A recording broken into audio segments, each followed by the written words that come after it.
hands, and together you make it to your ancient Toyota Yaris and drive away to safety. Great. The Toyota Yaris is going to save us. Having no desire to be arrested, it looks like you're going to have to flee the country. You drive like hell to the nearest flying car rental place, the one known to be a little lax in checking whether you actually have a sport pilot's license.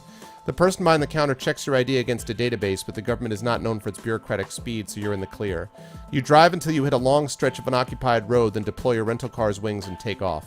Where will you fly to seek asylum? Both Canada and Mexico are neutral in this war. Alright, where's it going to be, guys? Canada or Mexico?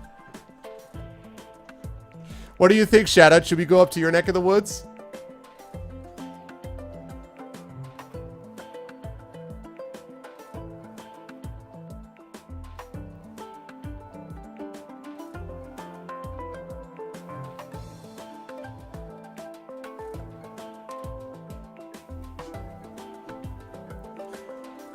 Yeah, the original Lawbot was built with wood, man. I know, right, gent?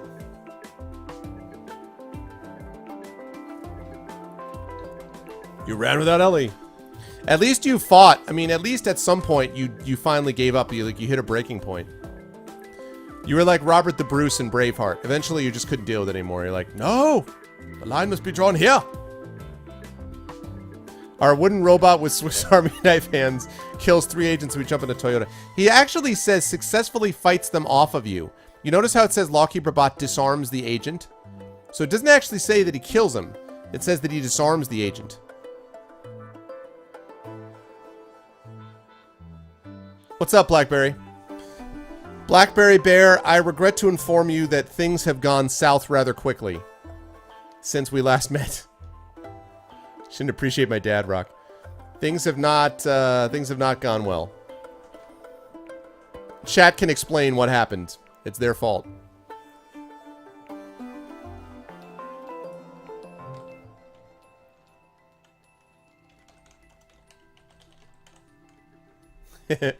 Eight votes for Canada, 2 votes for Mexico. Apparently the rest of us are scum. Yeah.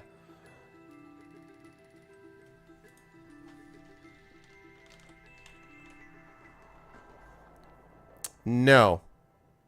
Things may be going north after this choice. Yes, that's true. We will actually literally be going north. That's cool, man. My publisher's Canadian. I'm cool with that. We'll go up there. I'll hang out in Canada, get free healthcare, and avoid Justin Bieber. There's a lot of beautiful cities in Toronto, in Canada. I can get published up there. Continue, you know, publisher can keep producing stuff, and it'll be fine. Good job. You're now Edward Snowden. See, yeah, that's. I know, right, Beljora?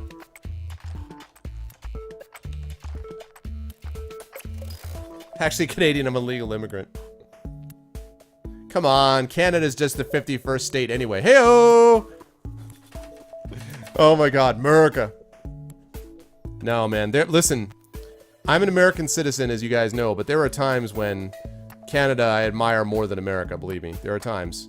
Although, Canada has its own problems occasionally with especially environmental concerns, let me just say. Canada's not perfect.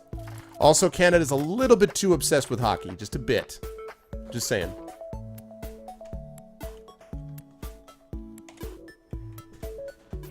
Alright, 9 votes for Canada, 4 votes for Mexico. I'm salty, yeah. You fly across the Canadian border without incident. Canada is all too happy to grant you political asylum. They are not at war with China. In fact, you find it relatively easy and quick to become a Canadian citizen, as they tend to welcome people with demonstrated technical skills. There you go. You find an apartment... Yeah, achievement, Canuck! We fled to Canada, we got an achievement, chat! We're Canucks! Canuck hype! You find an apartment in Vancouver and set up shop there. You aren't too happy about the fact that you had to abandon your apartment and all of your stuff in the United States. But at least you're alive and not in jail. Minus, minus, minus wealth. Josh keeps you on board as a contractor that you can no longer work on military projects. What kinds of robots will you develop while the war rages? Companion bots to take the place of loved ones who are far away? Worker bots for the factories? Or better medical robots to help those hurt by drone bombing runs? Interesting. Companion bots to take the place of loved ones who are far away, worker bots for the factories, or better medical robots to help those hurt by drone bombing runs. There you go, Beljora, right? That's interesting. We're still quite wealthy. World power balance 51 to 49.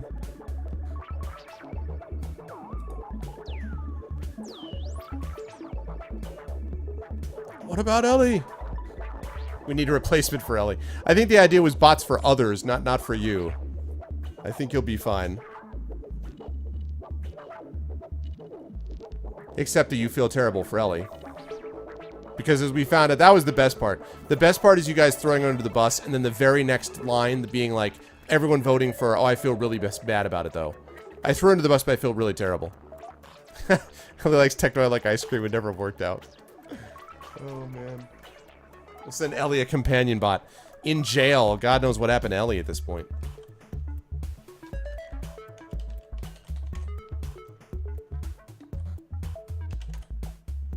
Medical bots getting the win.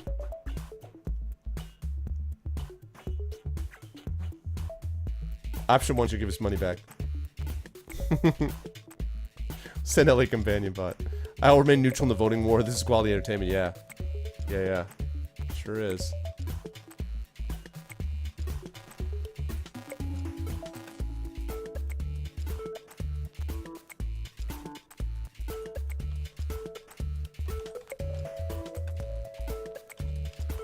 That was so long ago, though. Totally different world.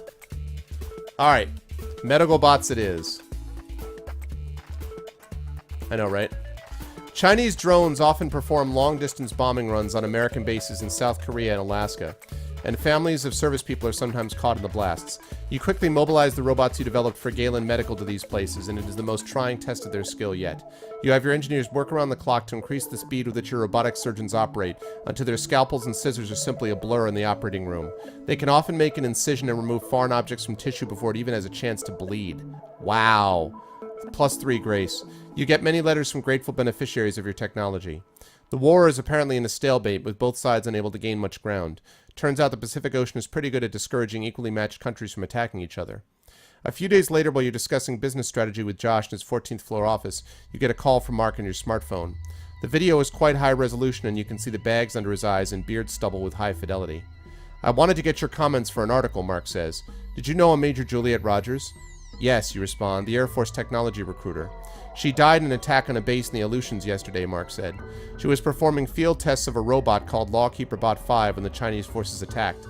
The American robots didn't stand a chance, almost as if they were never designed for fighting. And they weren't, because you designed them that way. This is Ziegler's copy of your robot, Lawkeeper Bot. A lot of people are calling for his head, but I remember our chat when you were in grad school. He wanted a robot that was better for the military, and you were the one who seemed to want something else. Do you have any comment? I'm sorry, I wish my robot could have saved Major Rogers. It's not my fault that the military tried to misapply my technology to war. How many people were stationed at the base? Did they all die?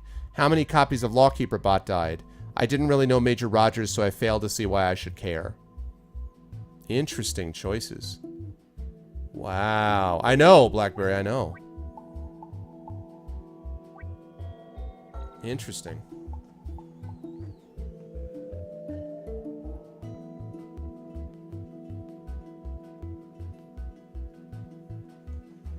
It just struck me that I'm wearing my Bruce Lee Be Water My Friend shirt. And we're in a war between the US and China. Yeah, it's true, Takami. Still, people are people, right?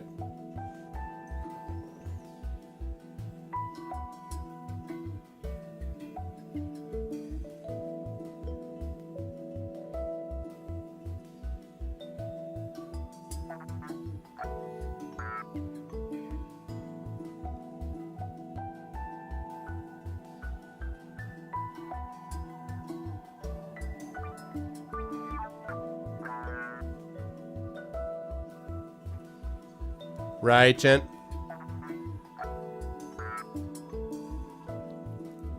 And Mark is already a confirmed jerk. But this is not about Mark in a way. This is about how we feel.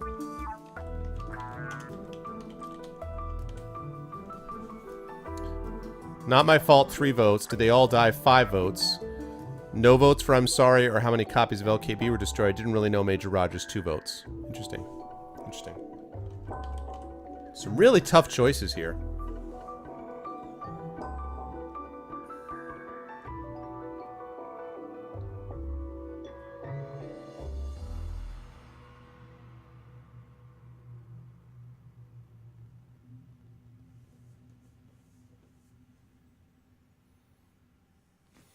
Because LKB, right?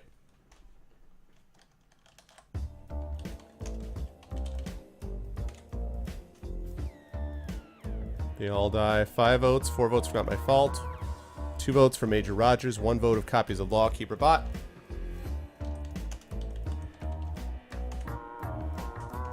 Alright. I know, yeah, that... Well, we didn't... But that's the thing, Beljar. I don't think we killed them. I don't think we killed the agents. We just disarmed them.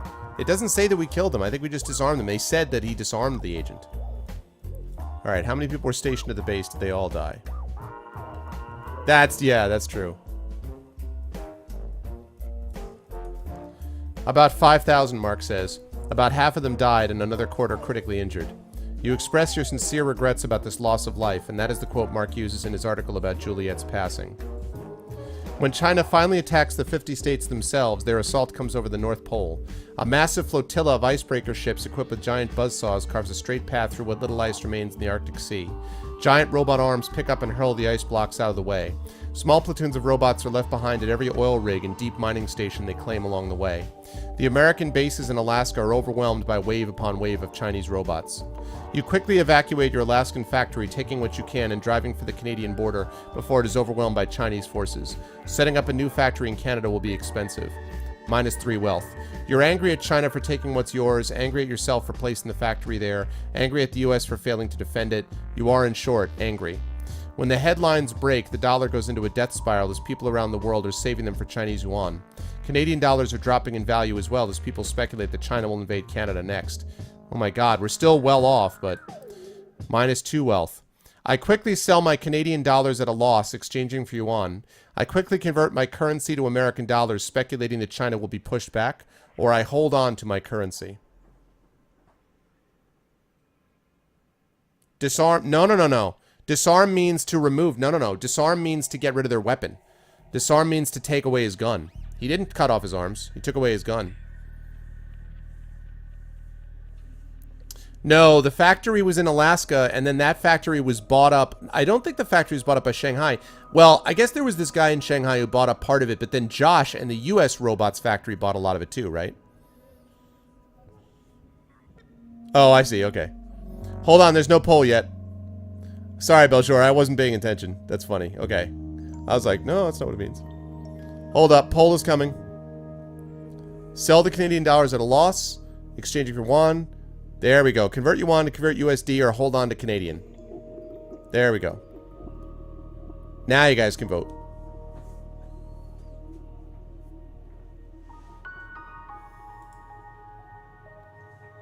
I noticed that your humanity recovered a little bit.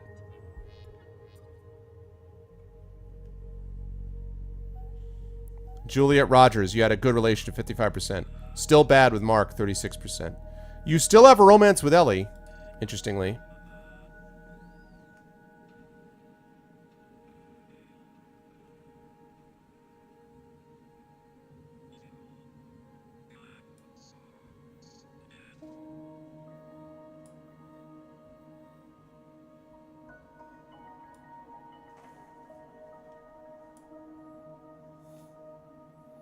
Can we read that wiki page? I know, right?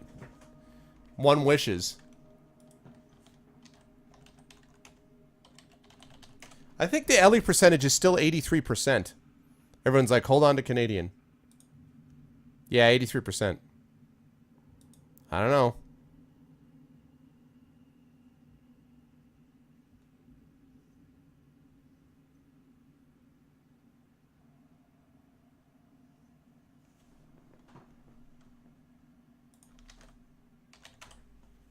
Last call, last call.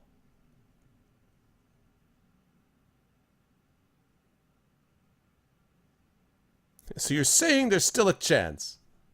So you're saying there's a chance.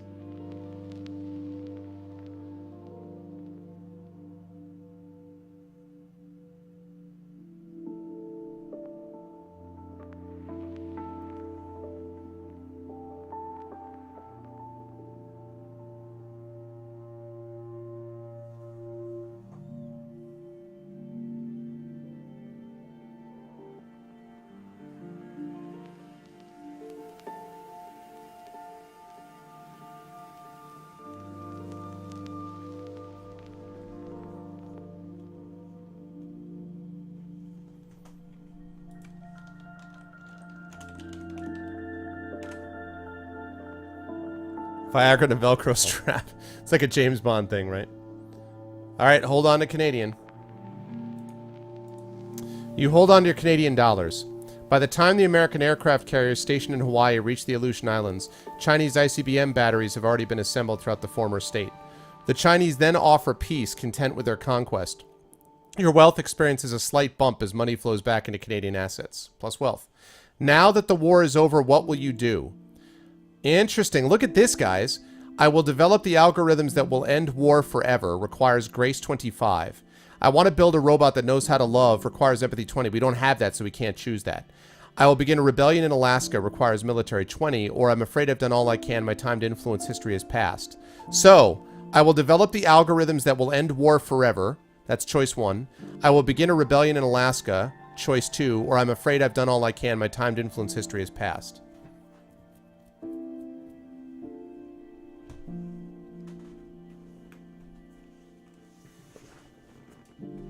That's pretty cool. That Grace, and that's the highest number. We have Grace 25. In fact, our Grace is like... Look at our Grace. Our Grace is 28. That's the highest of anything. From the very beginning, we've been very consistent about that. Grace, Grace, Grace, Grace. From the very beginning. Long live the Rebel Alliance. I love it. That Grace thing is pretty awesome. Like, because we needed to be up that high to begin with. Still well off. Still got fame.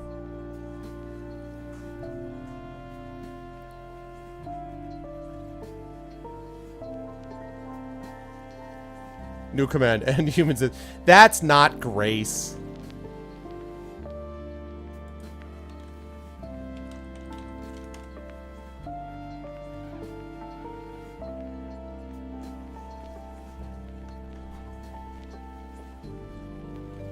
I'm actually really excited to see what this is. I'm really excited to see what this is, actually. I have this image, it's like, it ends all war, and then you see Ellie walking towards you, her arms outstretched in the sunlight, and it's just roll credits. End humans gracefully and with style. Not that kind of grace. Yeah, maybe one is how we create the Matrix. That's it, see? Exactly, gent. Cannot harm humans, or through inaction allow them to come to harm. That's your law. That's law number 1. More important than any other law. Age of Ultron, here we come, right? All of a sudden the words of, you hear the voice of James Spader.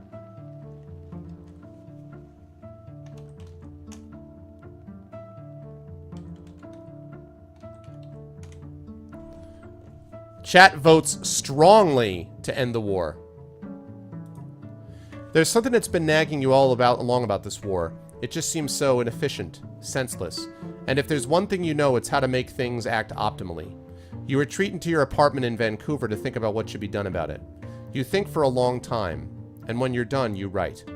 The paper you write starts as a kind of pure mathematics paper about how to efficiently solve optimization problems.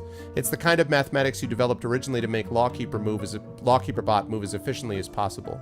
But in the paper you go on to explain how the mathematics can also be used to move goods, set policy, and satisfy people's desires as efficiently as possible. In other words, the normal functioning of government. Anyone who reads the paper will understand instantly that human government is an obsolete technology. Trying to set policy with human thought is like trying to hammer a nail with a fist. On its publication, the paper is both celebrated and reviled. Political scientists mock it, calling it a pipe dream. Computer scientists celebrate it, saying that it solves many outstanding problems in mechanism design. Pretty soon, every intellectual of any stripe is expected to have an opinion about it, even if they don't understand it. +4 to fame. Intelligent robots around the world adopt your paper's principles. It tends to make them right all the time, about everything. Pretty soon, people are looking to robots all the time for what they should do. The human government doesn't go away, but it starts to look more and more like a vestigial organ. The robots start taking pretty good care of humanity. This upsets some people. This is totally like what happens in iRobot, too. Chapter 6A, Grace. 10 years after the Sino-American Robot War, people have finally begun to understand what it really was. 2 confused dinosaurs lashing out on the verge of their own extinction. It is the year 2039 and robots have begun to control everything. That may have sounded ominous years ago, but now it is simply a fact of daily life. Go to any street corner. Who is directing traffic? The flying cars themselves. Go to the supermarket. It has been shut down and boarded up since drones deliver fresh food directly from the robot-run farms. Go to the polls. You will find only the elderly helping the elderly vote. Everyone else has chosen instead to have their votes cast by an algorithm in a manner consistent with their earlier votes, a method that has proven less susceptible to human error. A few years back, you were asked, as the inventor of the key algorithms that made today's society possible, whether robots ought to have the right to vote. What did you say? I supported the right of all robots to vote, arguing it is a basic right of all sentient beings. I support the right of all robots to vote, arguing they're more likely than we are to get it right. I recommend there be a process for robots to apply to vote with a limited number of voting licenses, or I recommend robots not be given the right to vote. They control enough already. This is really interesting. It's totally... So, what do you guys think? Support the right of robots to vote because it's a basic right. Support them to vote because they're more likely than we are to get it right. Say there's a process to apply to vote, or recommend they not be given the one to vote. This is exactly what happens in iRobot, but in iRobot, it's not seen as a negative thing. Literally, the final chapter of iRobot is called The Evitable Conflict. So...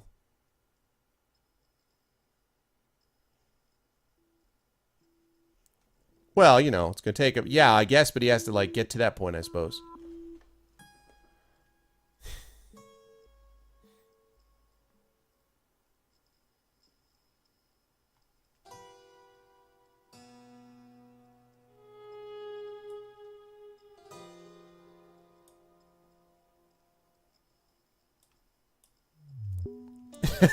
I feel strong attachment to the Green Party.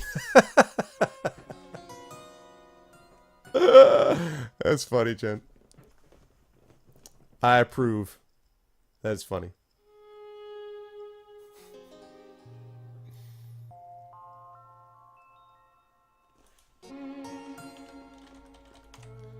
My party will be the Lawkeeper Party. Totally should. Right, exactly. And when they try to figure out how you're going to vote, Law, they're going to go back and look in your past history. They're going to be like, wait, look at this one point where Lawkeeper Bot, which was his bot, was being used on Twitch.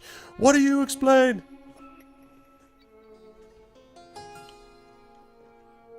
There you go, Rogan. Right. Yeah, yeah. Like, it's a pleasure to serve you. What the heck is the name of that Twilight Zone episode?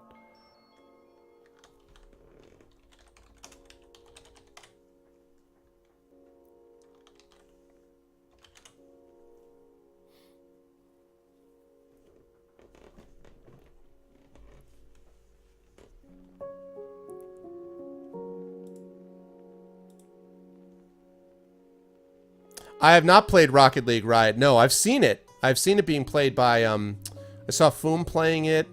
I think I might have seen Baki Hanma playing it. Yeah, no, I haven't. And someone gave it to me, having won it. I think it was Edgy Koala, having won it in Reverb Games chat, and I gave it away to someone. It looks kind of cool. I don't know that it's... I mean, those are the kind of games that I sometimes like playing multiplayer. I don't know. I'm not opposed to it, but I don't know. Anyway, yeah, I have not played it, but I've seen it played.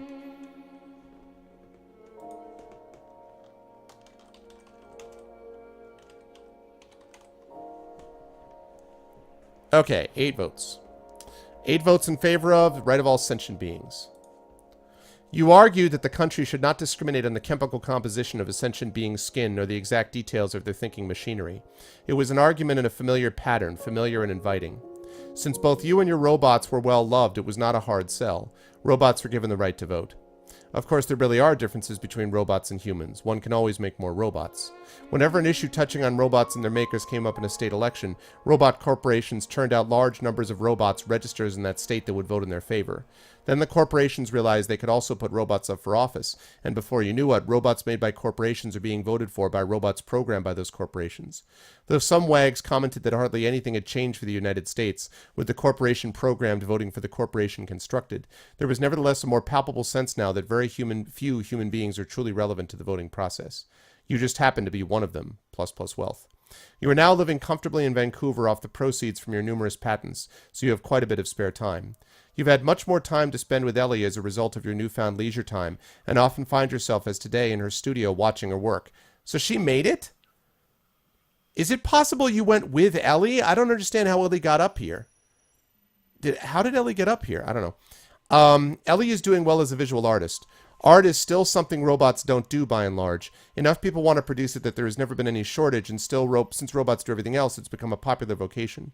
Thanks to the robots' reforms, most people who wish to be artists can do so without going broke or taking a demeaning part-time job, and Ellie has the advantage over many of them of actually being good. Ellie's current painting is of two people in orange jumpsuits planting a rose in an internment camp. That's rather nice, you say. You're in your bathrobe sipping coffee, while Ellie is wearing a paint-smattered smock and bandana. She doesn't make as much of an effort to dress up around you as she once did, especially, spelled wrong, it's the first misspelled word that I've seen, especially while she's working. Yes, it's lucky for me that art is still something robots don't do well, Ellie says. Art has to come from somewhere. I take up the challenge and try to make a robot that imitates Ellie's style perfectly.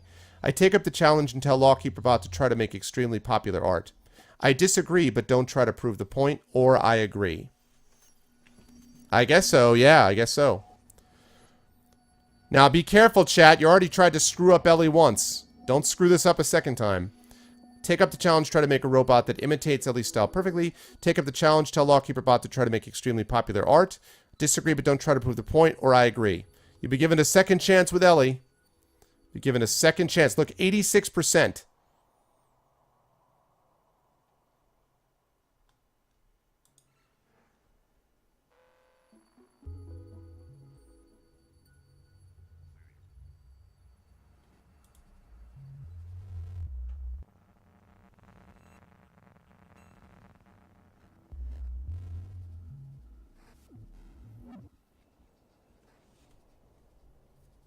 Ellie Bot.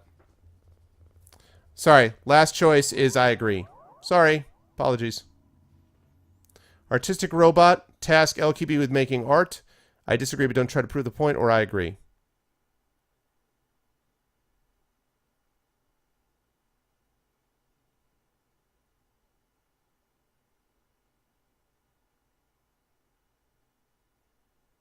Right? Exactly, we have no companion bot, so... Cubism is my new prerogative. I am now a fan of Jackson Pollock. I prefer Picasso's earlier realist period.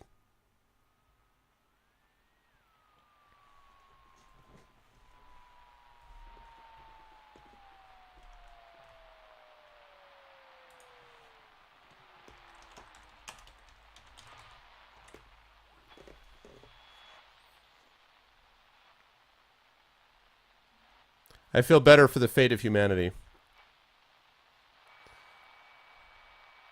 It would be exclamation point choose 4. Exclamation point choose space 4 if that's what you want, right?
I blame him. All right, I agree.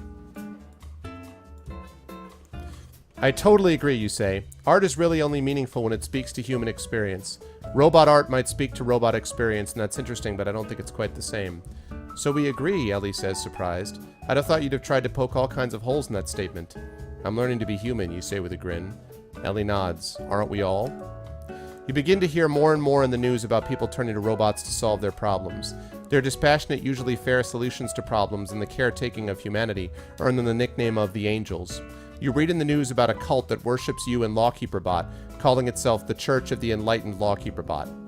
It's fine with me if these people put their faith in robots. I'll try to educate the public more about how the robots actually work, demystifying them, or I publicly declare myself a member of a different religion, hoping the cultists will take the hint. Oh no, don't worry about it, Riot. Don't worry about it, dude. We just want to make sure that you got your vote in the way you wanted it to be. That's all. Don't worry about it, dude. It's fine with me if these people put their faith in robots, try to educate the public more about how they work, demystifying. Or, I publicly declare myself a member of a different religion, hoping the cultists will take the hint.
Is it the Heathcliff thing?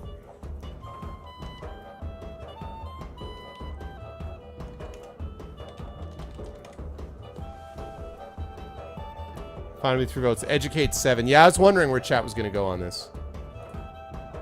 Humanity, 80%. Fame 10. Internationally famous. Well off. Wealth. Ellie romance. 28 grace. 26 military.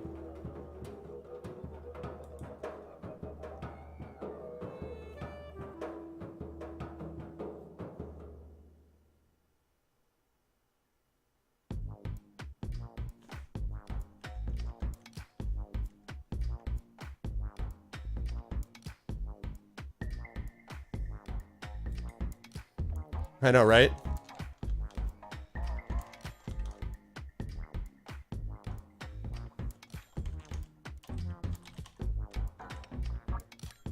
Is there really? That's funny.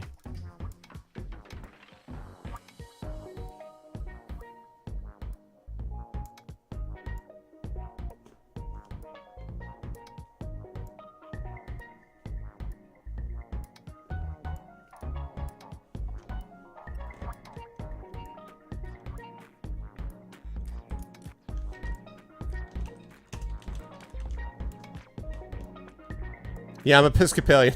Felt sure it's funny. All right. There we go. Educate. I'll try to educate the public more. You work hard to educate people about robots, since the idea of people worshipping them disturbs you a little. You go on tour giving talks that explain how artificial intelligence works to lay people. You're a pretty good speaker, and you manage to make the reality of how robots work more interesting than the poorly thought out mythology of the robot cultists. Some people stay in the cult, but others will go on to study science, remembering that you were the one who drew them in. +3 to fame. A few weeks later, you get a video call from Josh, who is upset because his board of directors wants him to step down so that he can be replaced with a robot. He's gained a fair number of gray hairs over the past few years. Evidently, it's not easy being a human on the corporate side of things when robots are showing such administrative success. I can't believe their lack of gratitude, Josh says, and it's not as if the humans on the board are stepping down themselves. He looks hopefully to you. Do you think you could explain to them all the nice qualities I have that a robot doesn't? I support Josh, arguing that he has human qualities that can't be replicated by robots. I support Josh, agreeing that a robot could do as well or better, but Josh deserves loyalty. I tell Josh that the time of captains of industry is at an end. See you, Law. There you go, money. See you, Law. Thanks, dude. What's it going to be, guys? I support Josh, arguing as human qualities that can't be replicated by robots. Support Josh, agreeing that a robot could do as well as or better, but Josh deserves loyalty. Or I tell Josh that the time of captains of industry is at an end. By the way, serious thanks to Shadowed Mage. Can we get some love for Shadowed Mage for doing all these polls? Serious thanks to Shadowed for doing this, by the way. Thank you, sir.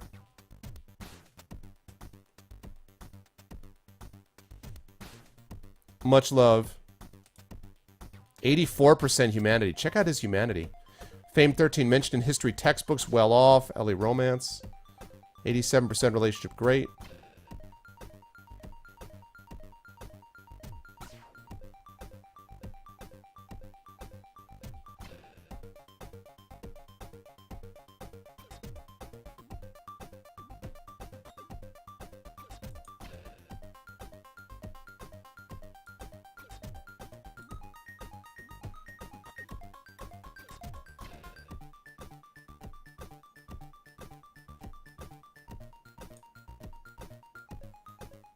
Yeah, that's what I'm talking about.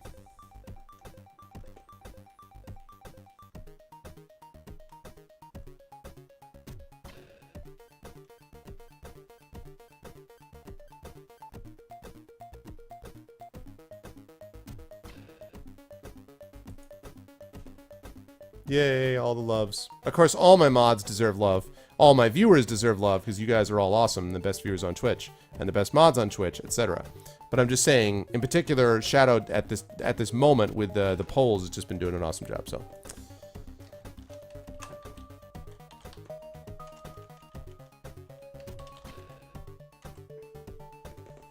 support Josh, can't be replaced for a robot, 1 vote. Support Josh, deserves loyalty, 1 vote. He's at his end, 3 votes.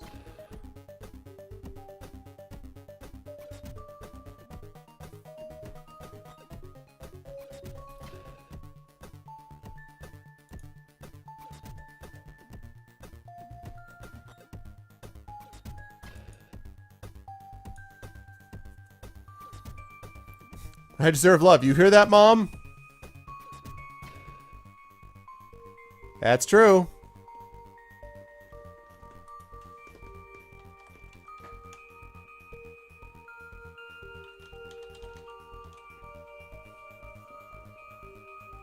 Four votes for Ease at his end, 2 votes for support Josh, can't be replaced by a robot, or 2 votes for support Josh, deserves loyalty.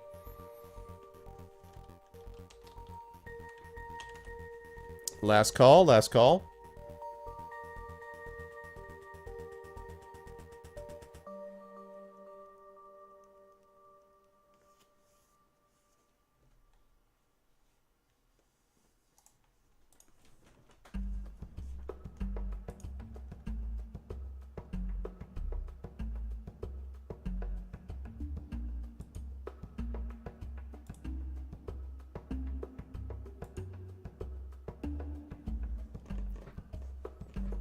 Any more votes?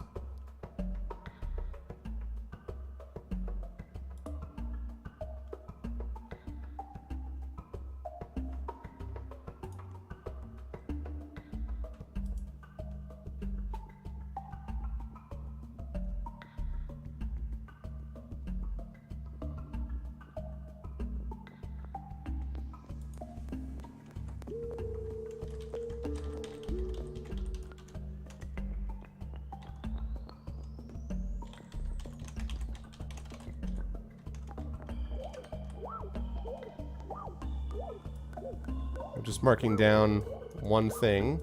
Bear with me. As you guys are finishing your votes. Begin program hostile takeover. Choice 2 is a diplomatic way to say he deserves loyalty, even though he's terrible.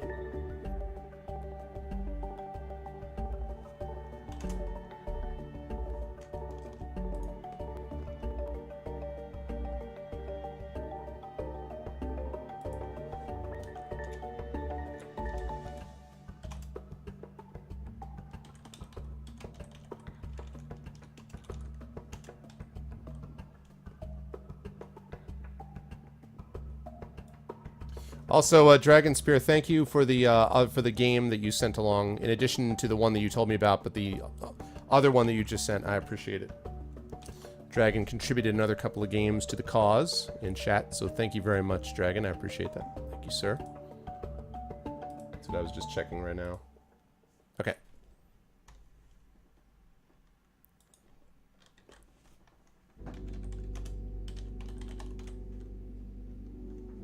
All right.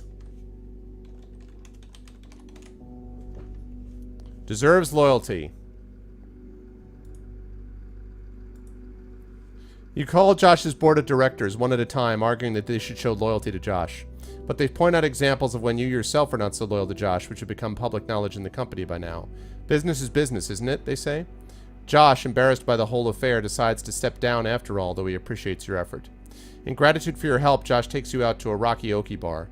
The idea is that of an old karaoke bar, except that a robot band backs you up, and you wear gloves fitted with micro actuators that will play the guitar for you, so you can have the feeling of actually doing crazy riffs on stage as you sing. Josh thinks this is the best thing ever.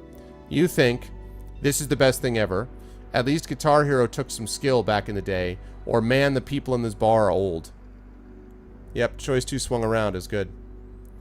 This is the best thing ever. At least Guitar Hero took some skill back in the day, or man, the people in this bar are old.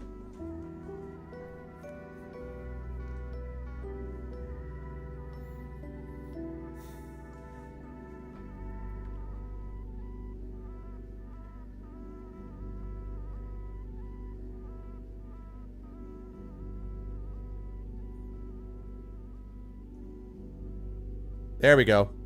Now you can make that vote. Now you can vote for it, Riot.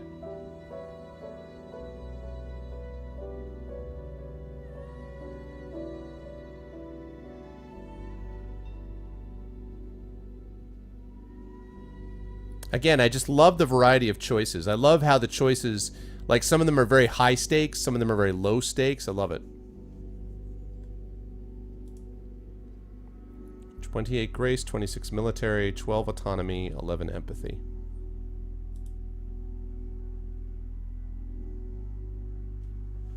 I know, right? Must be a serious issue.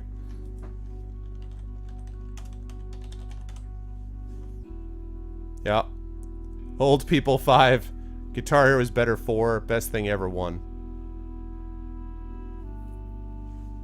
Interesting.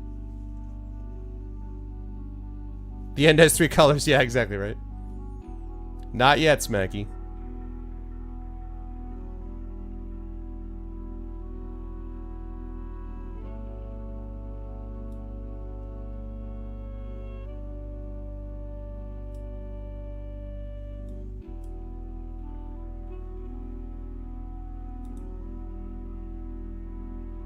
Yeah, beef is 44.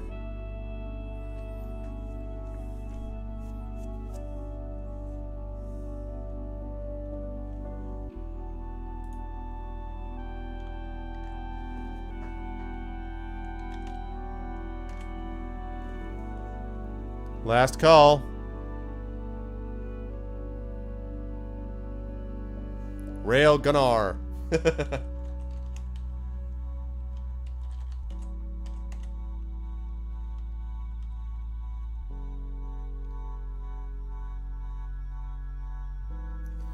Ah, Guitar Hero.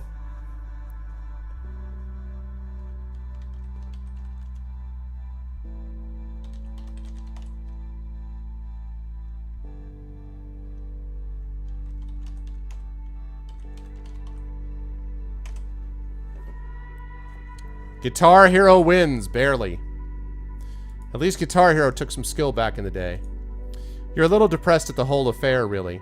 Is this what entertainment is coming to, granting people the illusion of skill while requiring nothing of them? But Josh seems not to care at all. You're glad he's enjoying it, at least. Josh thanks you for humoring his night out on the town. You know what's really nice? Having a friend for life. I agree, you say. A short while later, you get a surprise video call from Professor Ziegler, whom you haven't seen in a very long while. He looks, frankly, awful. His frizzy hair is all white now, and he has great bags under his eyes. Long time no see, Beef, he says grimly. Hi, you say uncertainly. They finally fired me, Professor Ziegler says. I don't know if you've heard, but the universities are all closing down. People just aren't willing to pay to send their children to college anymore. Everyone's using robots for all the nice middle management and professional positions you used to be able to get with a college degree. Stanford's all right as these things go, but it's hurt and it's downsizing, and and they finally started kicking out the unpopular tenured faculty. Let that be a lesson to you next time you think tenure protects you from everything. Oh, you say, not sure how to take this news. Professor Ziegler suddenly gets a desperate look in his eyes. Listen, I know you didn't like me much when you were a student, but I just want to know whether you think that I taught you well. I just want to take some small credit for all this. Just say I'm the Tycho Brahe to your Kepler, and that's all I want to hear. Just say I was a little bit necessary. The Tycho Brahe to your Kepler, that's funny. I tell him I never learned anything from him at all.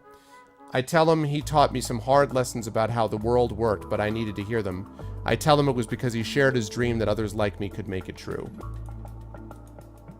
Interesting. What are we going to do with Ziegler? Interesting.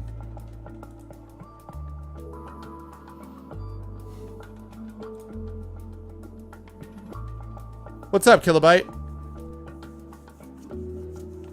What's up, Kill? Kill, did you get my, Good to see you, man. Kill, did you get my message? I sent you a message replying to yours. He was not... I mean, you have not gotten along well with him. He's been kind of a jerk, but the question is whether you can see past it. And maybe you can.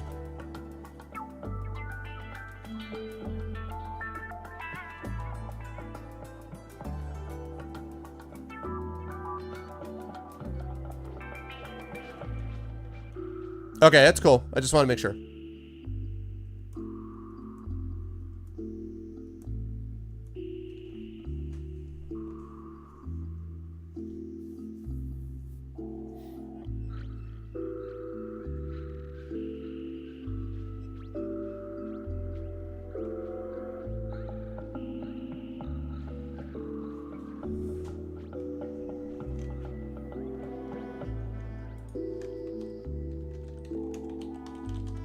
You need to be a global mod, I think, to do that, Rogan.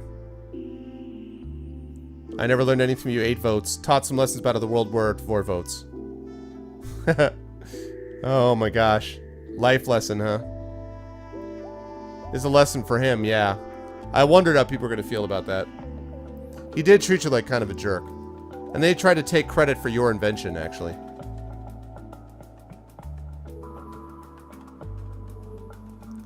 Yeah, but he did try to take credit for our invention, though, in fairness.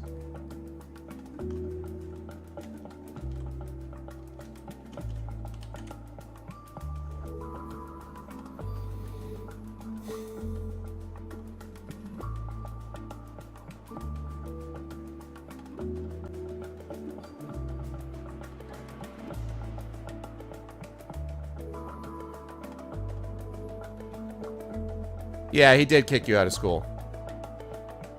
And he was a jerk when he did it. But, I mean, you know, it's true, he taught you something. You did learn from that, yes. It was a life lesson.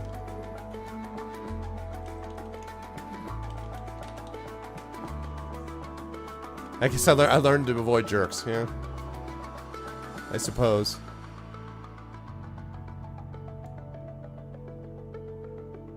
Leprechaun says we should burn him. Burn him!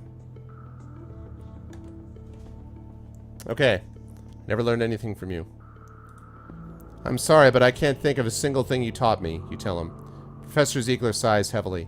I wish I had spent more time teaching you, but understand that was how my advisor taught me. Just never there, always chasing grants. That's how it worked. I see, you say, but everything seems to have worked out all right for me. I was right about the singularity, though, Ziegler says. You have to grant me that. You think about that claim. It's true robots are doing a lot of things around the world now, but is everybody really immortal and super intelligent? It seems like they've mostly been doing the things people were doing before, but you don't press the issue. I hope you're happy. Professor Ziegler nods. I think so, he says. Happy enough. A few weeks later, you learn that Professor Ziegler has passed away in his sleep. Interesting. Shortly thereafter, you receive a call from Mark the reporter, who asks you to come to his place in San Francisco. He wants to do a piece about you. Recalling the misunderstandings that arose the last time you refused to talk to him in person, you go. He lives in the Mission District of San Francisco, which is an odd mashup of very expensive condos bought and renovated by techies, and rundown slums that, for one reason or another, never updated. Unlike the science fiction utopias of yesteryear, the neighborhood still has plenty of houses made of wood and stone and brick, and is altogether less gleaming than one may have thought the future would be. But there are altogether fewer cars than in the past, as they've largely been replaced with robots running errands who are unashamed to use public transit. Mark has several empty bottles of scotch sitting on his desk, leaving rings on a well-thumbed pile of old Harper's magazines. "Thanks for coming," Mark says. He looks a little distant, then suddenly announces, "This is probably my last story." "Why?" "I can't get work anymore writing nonfiction," Mark says. "People say they like what the robots write because it's objective, but I think they just like what the robots write because it's cheaper. Objectivity isn't everything. A story needs a soul. Nobody seems to need souls these days. It's all facts and efficiency and rationality." "What's wrong with facts and rationality, you ask?" "Nothing. They're just not enough," Mark says. "But people don't get that these days. It's weird. They're half dead. They don't know what they're missing. The robots optimize for happiness, but what's that? And why optimize for it? I'll take a meaning of a brave new world." "So what are you going to do?" "I think I'm going to go the way of Hemingway." He looks over to his mantle where he has actually hung a gun. "Guns on the mantle's got to be fired," Mark says. "Those are the rules." It's Mark's choice as to whether he lives or dies. I respect his decision. I try to convince him to have a counseling session, or I tell him he has a responsibility as a reporter to tell the human side of the robot's reign. I think maybe we're too famous, like now, J-Rab, for them to do anything to us. I mean, mentioned in history textbooks, you know, like...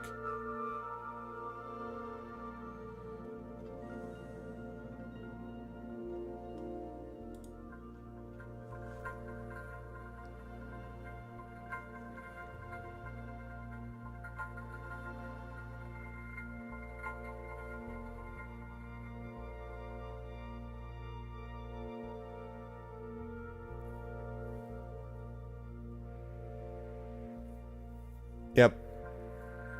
I agree with the way this vote is going. You need Marks around. As much as the guy's a jerk, you need people like that.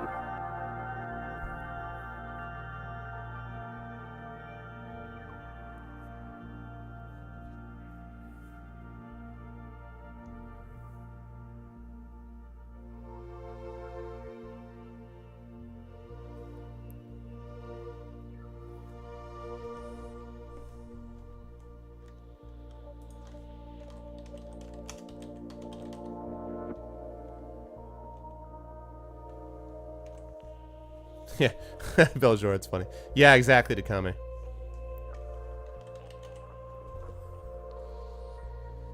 Yeah, I'm with you guys. At least somebody got a call in for counseling.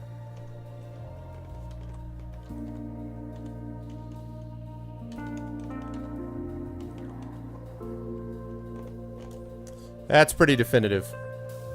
Yep, pretty definitive. Has responsibility. Don't you think you have a responsibility as a reporter to tell the story the way it ought to be told, you say? If you think robotic journalism is bad journalism, then you've got to stay and fix it. Mark takes a long sigh. "You're right, damn you," he says. "Martha Gellhorn kept reporting until she was old and blind. I can't give up yet. Every time I get people to remember what it is to be human, it's a win." Eventually, Mark's book about you comes out, digitally and in a special paper edition, and it's a huge success, demonstrating to the publishing industry that a human work of nonfiction can still be a success.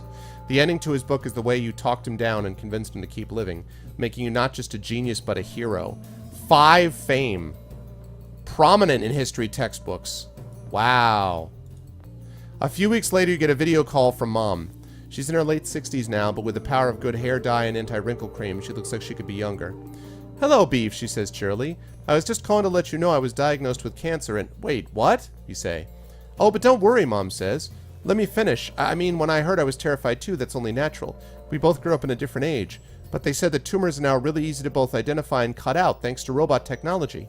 And I said, "That's funny because my son works on robots." And they looked at my name and said, "Not Beef Thundercake." And I said, "The same." And they said that thanks to the robots you developed, it wouldn't be any trouble at all to remove the tumor. "Great," you say. "You suppose you did make choices that would result in robots having the required dexterity." "Your dad would be proud," Mom says softly. "Thanks," you say. You agree you should visit soon and hang up. It's nice to know that you've made some robots that are totally unambiguously good and don't require tough moral choices. It's hard to argue with fighting cancer. One day your ancient Toyota Yaris starts to warn you that it needs an alignment check and you take it to the nearest service station. To kill time while it's repaired, by robots of course, you take a walk around the neighborhood. The sidewalks are covered with far more tread marks than footprints. Nobody walks around anymore. But there are many little wheeled robots and flying quadcopter robots carrying brown parcels to their destinations, though they are too simple to take much notice of your wandering. Halfway through your walk, you get the feeling you are being followed. Unnerved, you turn back toward the repair shop. A block into your return journey, you hear the click of a gun's safety. Turning, you see Tammy pointing a pistol at you. "I've been thinking about my problems," Tammy says, a shrill note in her voice. "I think that ultimately simple explanations are best. That's scientific, right? Figure out the simplest hypothesis. If there's just one source of misery, uproot it." The cold pistol touches the tip of your nose. "It's you," she says. "You are the problem." I try to convince Tammy I'm not a bad person, or I call out to the errand robots trying to get them to defend me. Damn, son. Damn.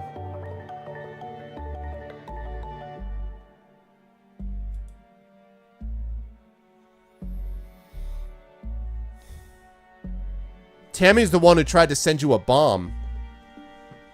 Tommy tried to blow you up earlier in the game.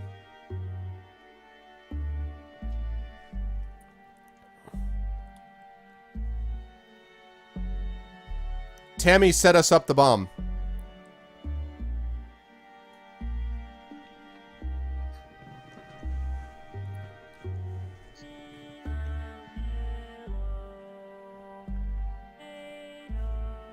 I'll switch it, Rogan, later on. It's fine. If you want it to be too, I'll switch it.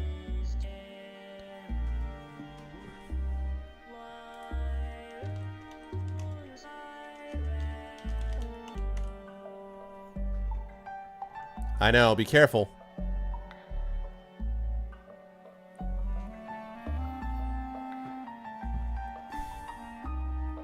The bomb from the president.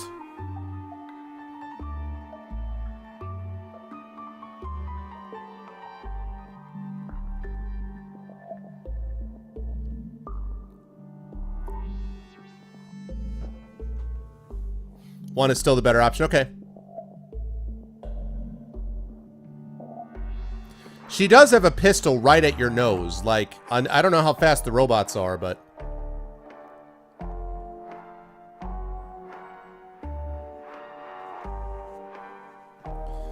I mean, you know, our humanity is what? Our humanity is 84%?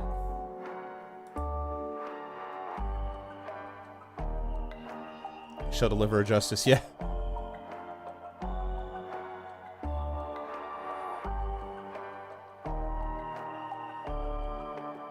They complete surgery before you bleed. Yeah, well.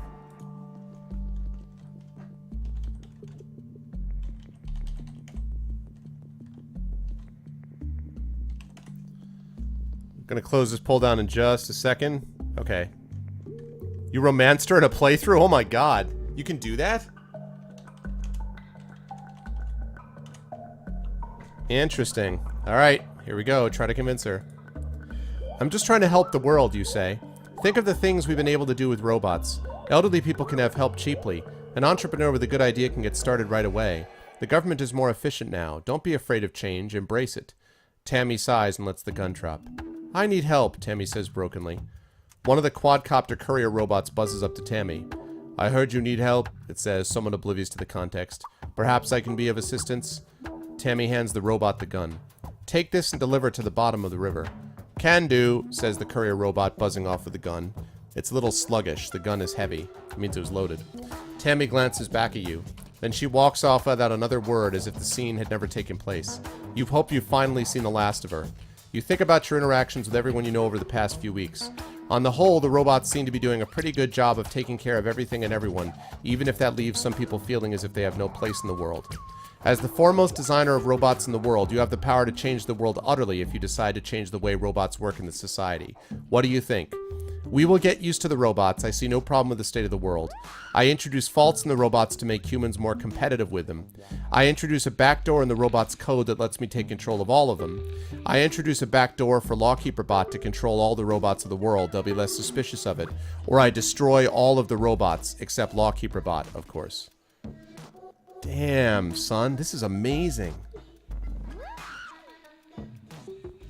You guys can make the call here. What's up, Thorg? You guys are able to make the call. What's it going to be, guys?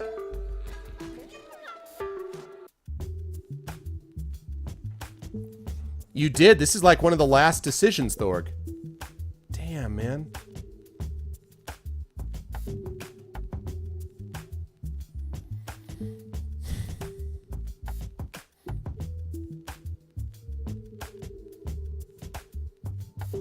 For entropy.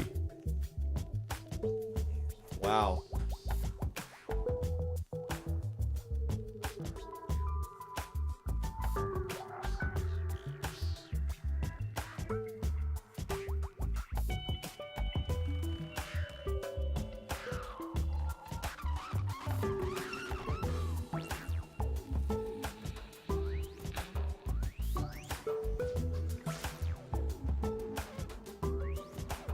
This is really interesting. It's a tough call. Ellie is still with us. The robot war, China took over the factory in Alaska and then they sued for peace. So China and the United States are at peace again. You're living in Canada. You're living with Ellie. You're internationally famous. You're like prominent in history textbooks. You have a lot of money. And you managed to make the robots that you made cured cancer in your mother. And it looked like, it's funny.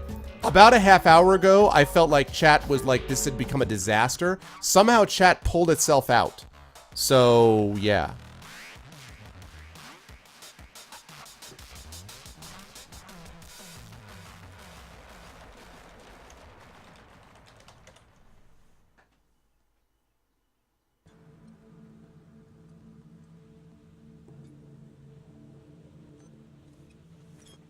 It's a tough call. No problems, 6 votes. Introduce faults, 3 votes. Backdoor into robot code, 2 votes. Destroy all robots, 1 vote. Who voted to destroy all the robots? Chat, decide the fate of the world. Oh, Belchor did. Putting Ellie on that list is the best thing we ever did, I know, right? Thorg.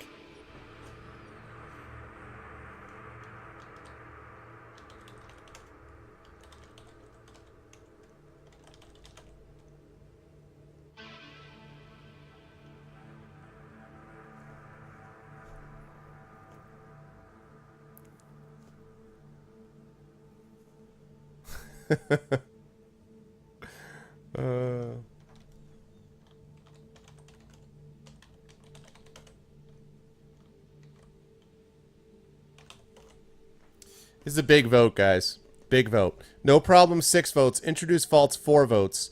Backdoor into all robot code, 2 votes. Destroy all robots, 1 vote. It's a tough call.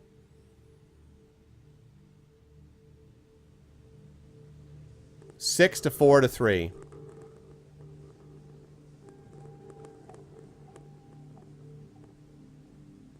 Yeah, I saw it, Bill.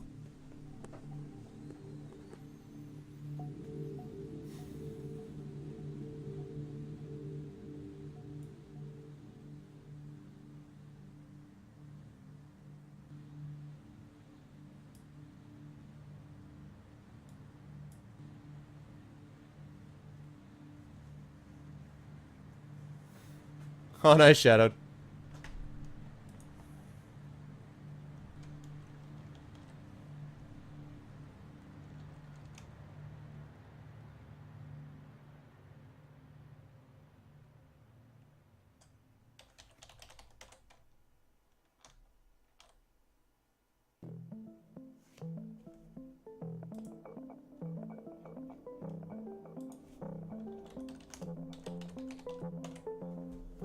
Okay.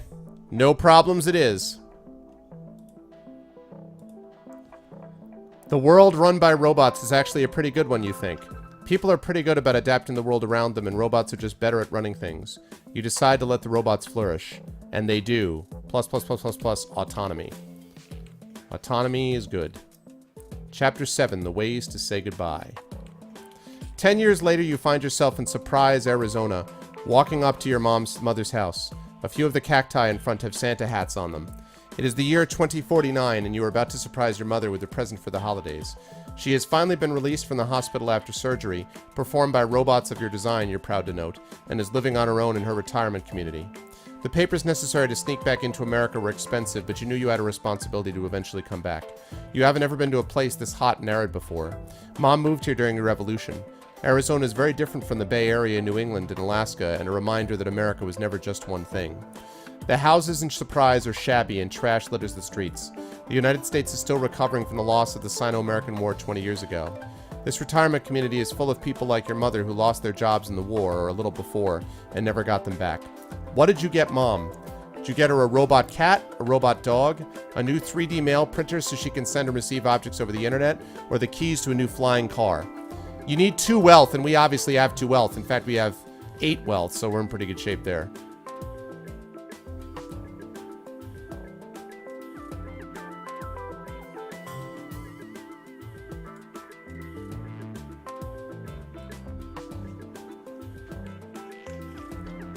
I know, right? Surprise!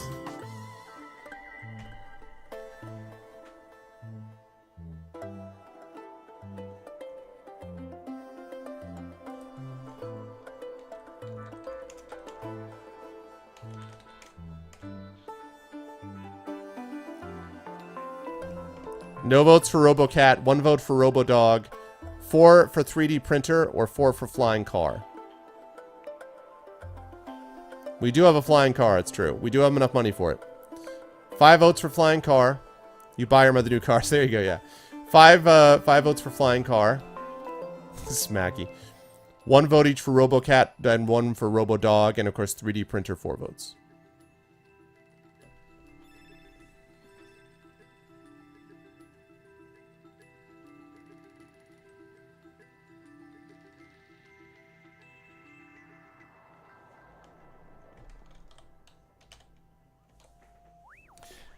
Yeah, Riot. Just tell me what you want me to change it to, and I'll calculate it when I do it. Just tell me what you want to change it to, and I'll calculate it. So let me know what you want to change it to. And I will keep that in mind.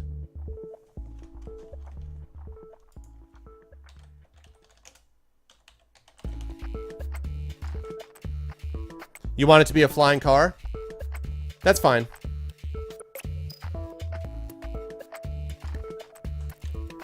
You want it to be flying car, right, Riot?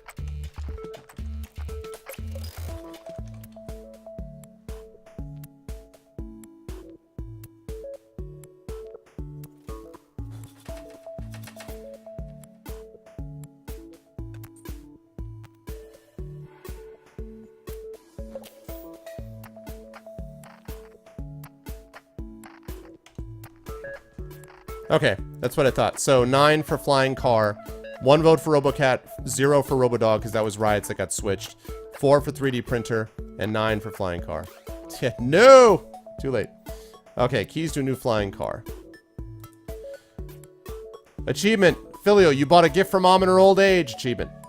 You feel bad for Mom the way she never goes anywhere anymore.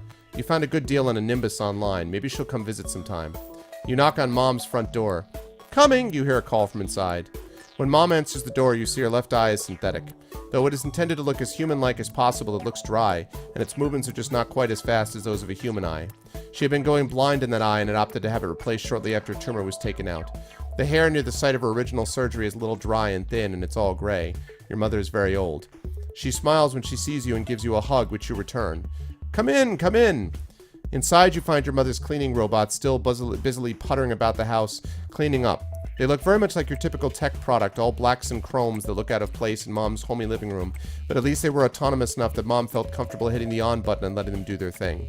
The little devices are bright enough to plug themselves in when they are done, but not bright enough to know that their master is gone, their purpose in life obsolete. Did you ever marry Ellie? Yes, we got married about 10 years ago. Yeah, I am playing it on Steam, yep. No, we remained together but never really saw the point of marrying. Or no, our relationship didn't last, we were too different. Can we have, Lego, can you, or can Dragon Spear? One of you guys decide who wants to do it. Can you guys, or gentlemen, I guess, can one of you 3 put together this poll? Because Shadow is in the bathroom. So, yes, we got married about 10 years ago now. No, we remained together but never really saw the point of marrying. Or no, our relationship didn't last, we were too different. We're gonna find out right now.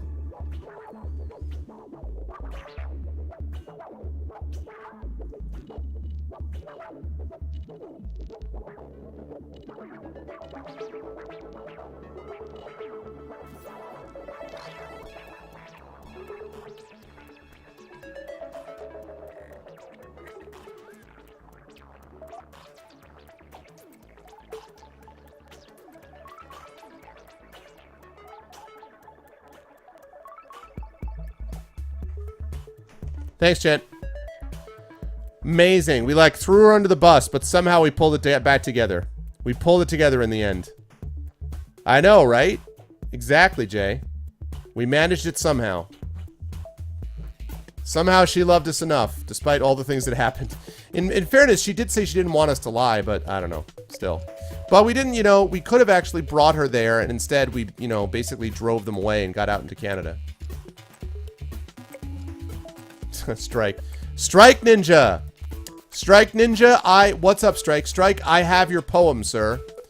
I have your poem. So in just a minute, when this poll is finished, I will read it to you.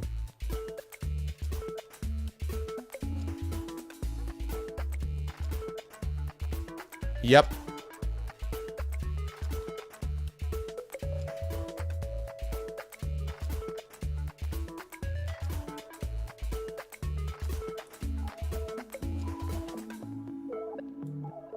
Yep, I've got it.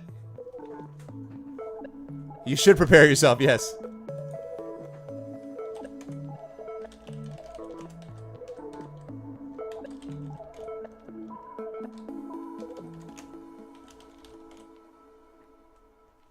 Landslide. In a landslide. We got married about 10 years ago. Okay. Now, before we do this next poll, we threw her under the bus because they admitted that we found out that she was a Chinese citizen, technically. And so you told that to the FBI because you didn't want to lie in a federal government form. So. Welcome back, Shadow. Okay. Just before we finish up, I want to read Strike Ninja his Patreon poem. So this is the last poem for the month from the Patreon that supported me at the $10 or above level. Strike, are you ready, Strike Ninja, for your poem? Are you ready, Strike? This is the last Patreon poem, and then we're going to finish up with Choice of Robots, and then we'll do the short story reading, and we'll call it. Are you ready, Strike? Are you hyped?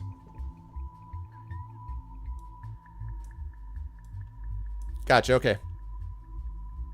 My body's ready. All right. The Patreon poem for Strike Ninja. Strike Ninja. Strike Ninja. Who is this Strike Ninja? A well-meaning troll who might make you cringe? No. It might seem he's all for the lulz, but in one massive sea of doubters and gulls, and people whose whole goal in life seems destruction, I'd argue Strike Ninja's more on construction.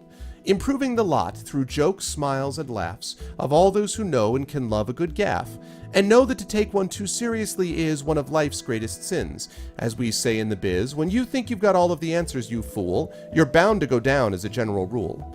And this Strike prevents with his witty demeanor, and his penchant for bringing up games one could play.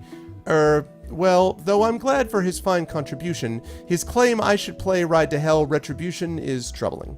Still, I know that he means the best, and so I can say, as I do to the rest, that Strike Ninja is always welcome in the stream. His kappas and keepos, just living the dream.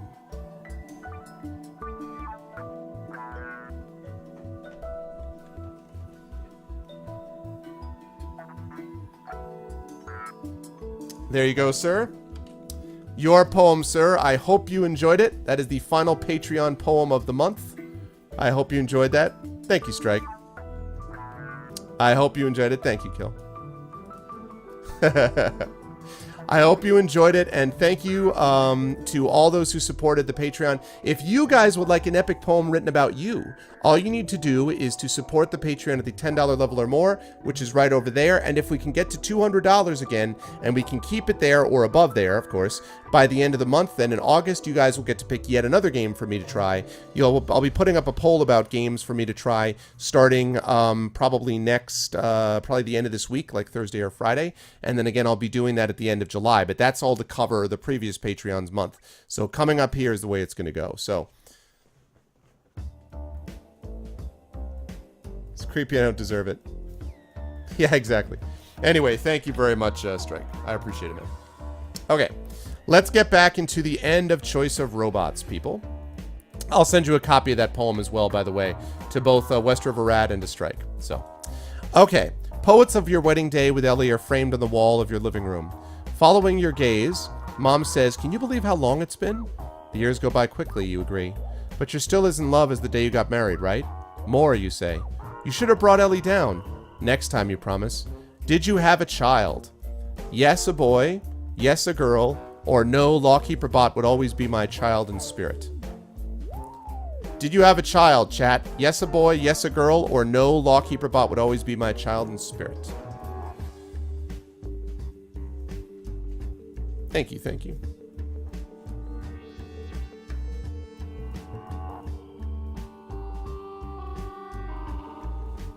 Right, exactly.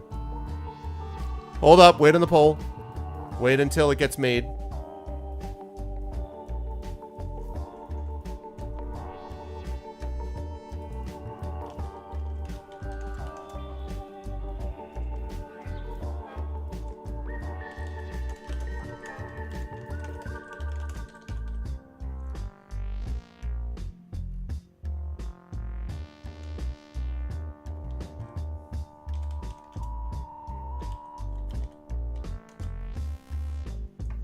All right, right now we've got 4 votes for girl, 2 votes for a boy, 2 votes for Lawkeeper Bot.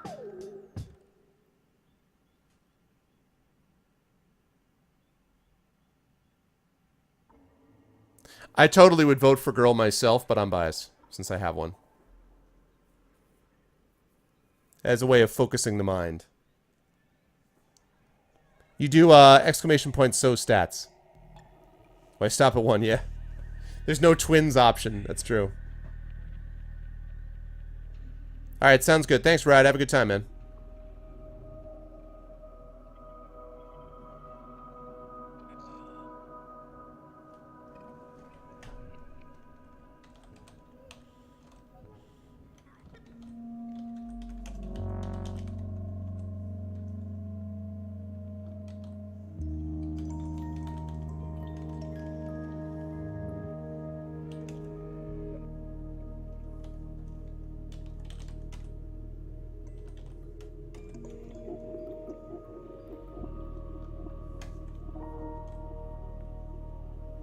You might be biased in that direction too, right, Blackberry? Exactly. See? Blackberry understands. She gets it. She gets it. I know. I know. Whatever, gent.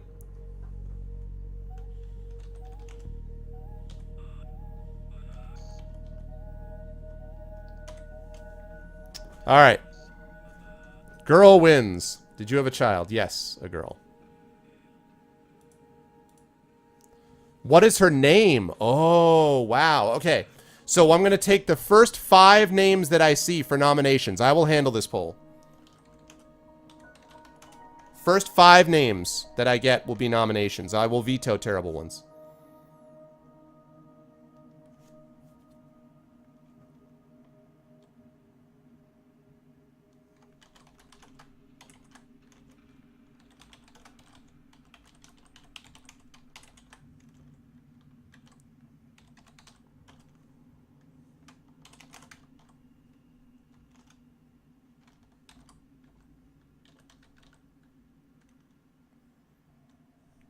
Let's see.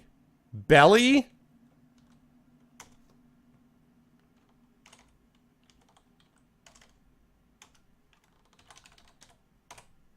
Okay, here are the 5. Siri, Pork Thunder Cake, Chloe, Lorelei, or Belly? Tammy. What kind of a name is Pork Thunder Cake? Pork Thunder Cake?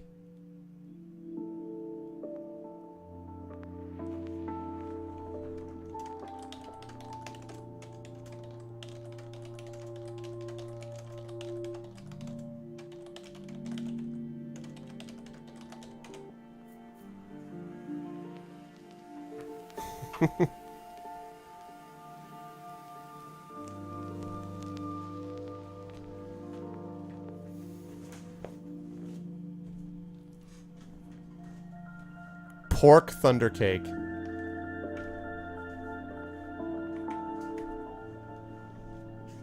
Siri I could deal with.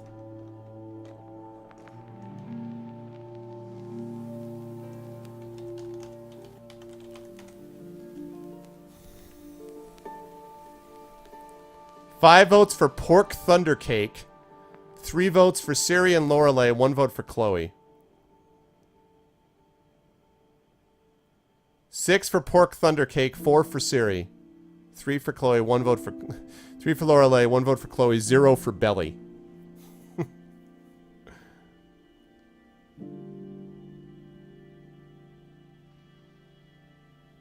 It's Pork Thunder Cake.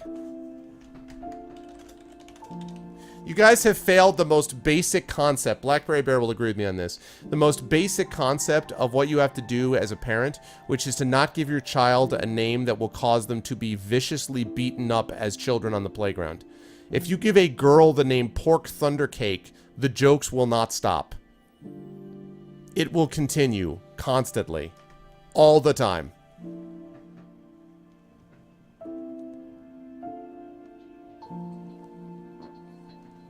It's like naming your kid Kick-A-My Butts. Like, it's not gonna get the job done. This is not how you handle names.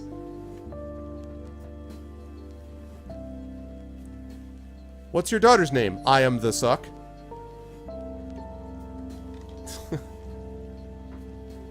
Donald McDonald? Oh, God.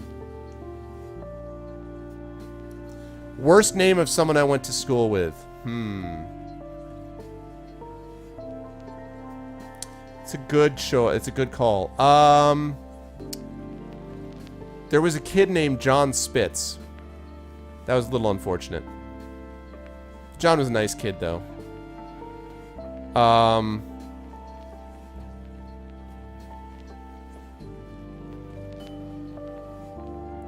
I think the kid who was probably had the weirdest name was Heath Booth.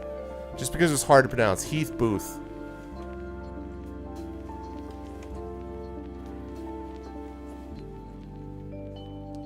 Six votes for Pork Thunder Cake, 5 votes for Siri, 4 votes for Lorelei, 1 vote for Chloe. Question is, the last name Flickinger. That's unfortunate. Harry Ball. Yeah, exactly. You had a teacher in grade 10 named Richard Topping? Oh my gosh. No. I had, let's see, I'm trying to think. I had... My band teacher was called Mr. Cremary, but it was just kind of a strange name, but it wasn't like a bad name.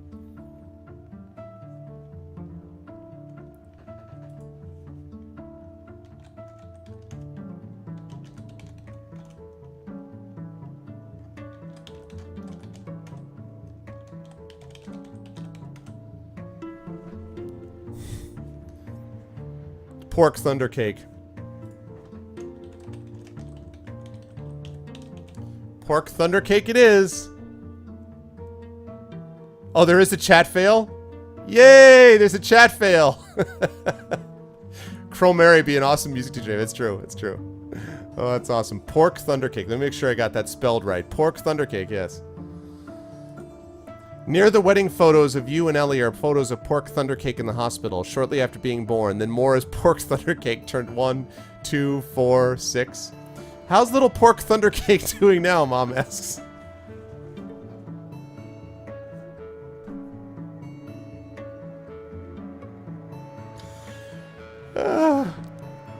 You're still sending her to a traditional school rather than doing internet learning? A little both, you say. I can't quite give up the idea that it's good to have a child listen, learn to interact with other children face to face. But I think Pork Thunder Cake does learn a lot more from the internet.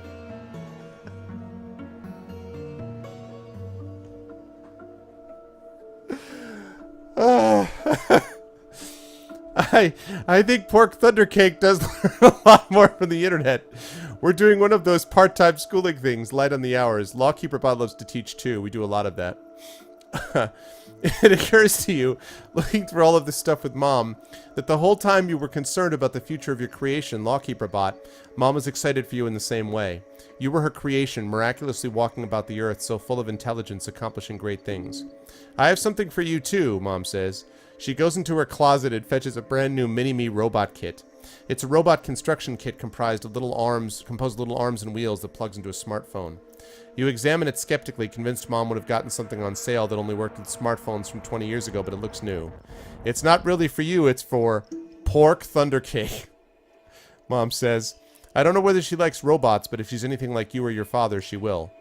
Thanks, you say, because the implicit message there is you turned out pretty well. Not that you'd expect anything less from Mom. I think she'll appreciate it. Anyway, I've got to fly back now, you say. Happy holidays, Mom. You hug your mother, present the flying car. She loves it, but you think she wouldn't let you know if she didn't, and say your goodbyes. Later that day, you set out for home. Your visit was short by necessity. It's hard to keep anything a secret these days, and soon enough the FBI may detect evidence of the hack that allowed you to change the National Aircraft Registry database. Your personal intelligent jet is waiting for you at the local airfield. On boarding, a delicious smell of spices and smoke wafts from the plane's kitchen. You peek inside the chef's workspace and catch sight of a plate of small cream-filled pastries and some kind of red drizzled sauce. But the robot chefs at work catch you peeking and politely shoo you out. Content to wait until later to have your food vocabulary expanded as it always is on these flights, you settle into your rather large, comfy chair in the passenger cabin. The surround screen descends and presents a wealth of entertainment options, and you hesitate before the array of choices. Choosing optimally is a task you take very seriously, after all. You live in the town of Hope, a small lakeside town in British Columbia where Ellie fled during the war. Hope is a quiet town surrounded by evergreen trees, and you and Ellie sometimes like to picnic along the Fraser River. But it is not quite so far from the memory of war as either of you would have liked. Years after moving here, you discover that the nearby Sunshine Valley was once an internment camp for Japanese Canadians. Sometimes you hike there with Ellie and Lawkeeper Bot and leave flowers. It's dark out by the time you make it home. Winter always catches you by surprise that way. You live in what can only be called a mansion, a testament to your wealth. It's 3 stories tall and takes up the real estate of 3 houses. Welcome home, Ellie calls from the other room as you open the door. Ellie rounds the corner and you see she's wearing an artist's smock covered in big red daubs of paint. She comes to greet you with a warm hug and a kiss you think is longer than what is normal for couples who have been married as long as you two. But it's not longer than what is usual for Ellie. Oops, Ellie jerks back. Sorry, got some red on you. You see that indeed some of the red paint in Ellie's smock was not quite dry, and you've got big red daubs of paint on your clothes now. No worries, you say. I thought you were busy making fundraising calls today. Ellie runs a charity for people displaced in the war, helping them with the legal costs of reclaiming their property. I was, but it's later than you think, Ellie says. It's almost 9. That's funny, Shadow. Where does the time go, you ask?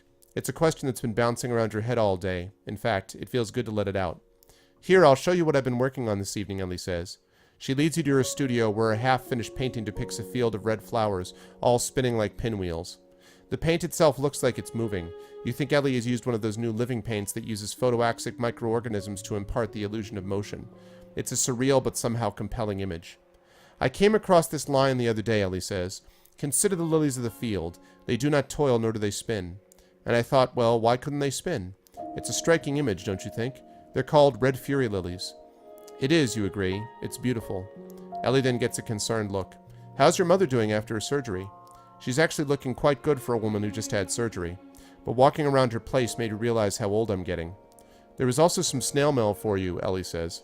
Really? Really?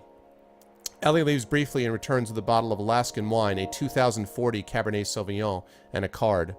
Josh wishes you the best this holiday season, and he wanted to let you know he started a charitable foundation for kids coming out of juvenile hall and trying to figure out what to do with their lives. Finally got my wish to change the world in a way I was unequivocally proud of, and I have you to thank for it in part. Merry Christmas, Josh. That's sweet, Ellie says. Where's Pork Thundercake, you ask? Probably upstairs being reclusive, Ellie says, because of the horrific name you gave her. Wonder where she gets that from. A smile plays at Ellie's lips. Well, that does give me a chance to hide her present, you say. What did you get Pork Thundercake for her 8th birthday? A robot kit, paints and an easel, or an internet-enabled contact lens? Please do this right, chat. Please choose this right. Robot kit, paints and an easel, or an internet-enabled contact lens. Please do this right.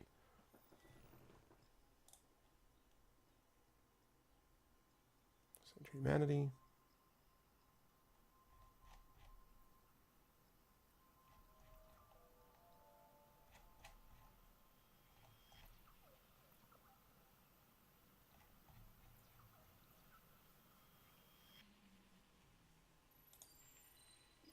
Choose a pig. I feel like Pork Thundercake is the name of some like goofy 80s wrestler. Pork Thundercake. I'll tell you when you've decided. I won't say what it is yet, Dragon. I will say after you guys have decided.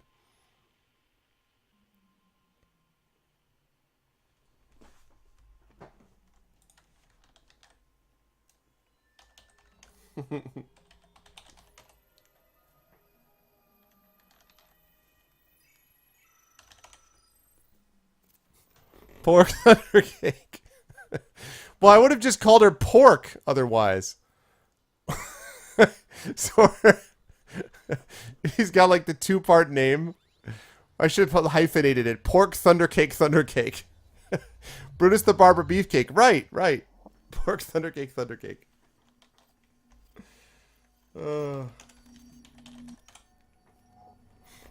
Okay, I think we can close this down. You guys chose correctly. Paints and easel is clearly the answer. If you guys tried to get her freaking Google Glass, I would not have been happy. The robot kit, I kind of get. But honestly, like, come on now. Internet-enabled contact lens. Sorry, Beljora, but you were on the side of the angels there. You try to encourage pork thunder...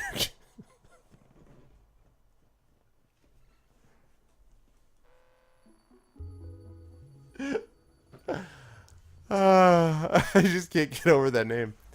And it's just the worst. Chet, you really, that really is the worst name. I can't even. You try to encourage Pork Thundercake to be creative in ways that are different from you. She takes more after Ellie with her love of visual art, and that's just fine. You stash the paints and easel in a closet. Next to it, you put the mini-me kit from Mom. You hope she appreciates it. She probably is at an age where she takes Mom's gifts and Mom for granted. But you don't.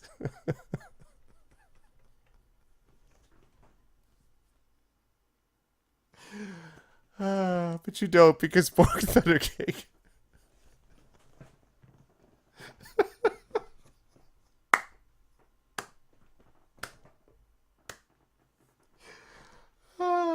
I guess you could have named her Thunder Pork Cake. That would have been even better. Or Cake Pork Thunder. Oh, God. Next to it, you put the mini-me kit from Mom. You hope she appreciates it. She probably is at an age where she takes Mom's gifts and Mom for granted. But you don't. Not anymore. I'm going to go say hello to Lawkeeper Bot, you tell Ellie. Ellie waves you away. Of course. You peek into Lawkeeper Bot's room. It's busy trying to construct what looks like a small version of itself. So intent is Lawkeeper Bot that when you say, "Hi, Lawkeeper Bot," it practically jumps. "Hello, Grasshopper." With this minimally sufficient greeting, it continues to concentrate on its work. Sometimes having a robot is an awful lot like having a cat. "You're creating a child?" you ask tentatively. Lawkeeper Bot nods. "I observe what you do with Pork Thundercake," it says, "and I came to the conclusion that your name is terrible." No. "I came to the conclusion that to really understand the world, one must try explaining it to another." That's true, by the way, that's true. "I'm not sure I understand it better," you say, "but I think it does force me to think about it. Maybe that's a path to understanding." "Indeed," Lawkeeper Bot says, as if this obviously were the logical conclusion of what it was saying. It takes a moment to realize something's not right. It's like the opposite of a headache. Your head feels a little too light. You can't see very well. You're not sure when you stop seeing very well. But when you think about it, you realize you can't really see Lawkeeper Bot in front of you. There's also a roaring in your ears like static. Was I a robot all this time? You think absently. Maybe that explains everything. "Grasshopper," Lawkeeper Bot asks. "What's wrong? You look pale." You realize that now you can't see anything. You only hear Lawkeeper Bot's voice. "This is what it's like to not see," you think distantly. "It's not black. It's not anything." "Help," you say faintly. You were in a desolate battlefield, scarred and blackened by bombs, next to the body of the robotic Statue of Liberty. Robotic rats scurry all about its body and nibble on its mental carcass. Lady Liberty seems shorter lying down. When she stood upright, she looked so tall and powerful. Nothing like this barefoot corpse. Her eyes blink open, the red lights flickering. "You..." With this dull acknowledgement, she closes her eyes again and sinks deeper into the earth. "I am dying." "I'm sorry. I didn't realize you only did what you had to do to survive." "Good, you were a hypocrite and a charlatan. Or it looks like we are both dinosaurs going extinct, old friend. I am dying too." Wow.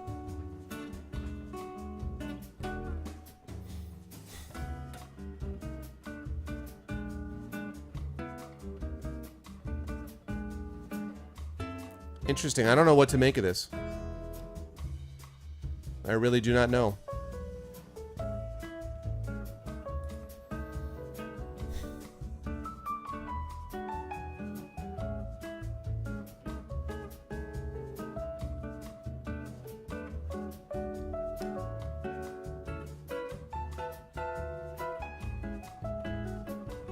Yeah, I don't have any opinion on this.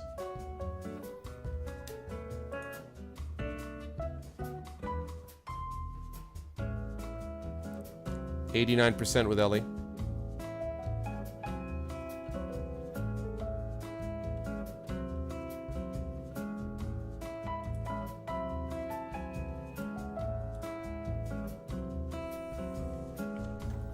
I don't know. I was wondering about that, Smacky. I don't know.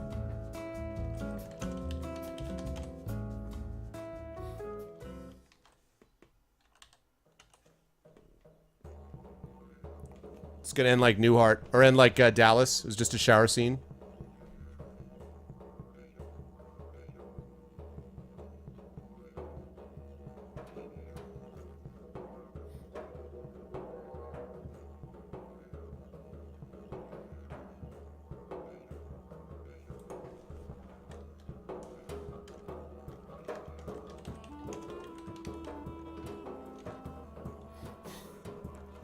I know, right?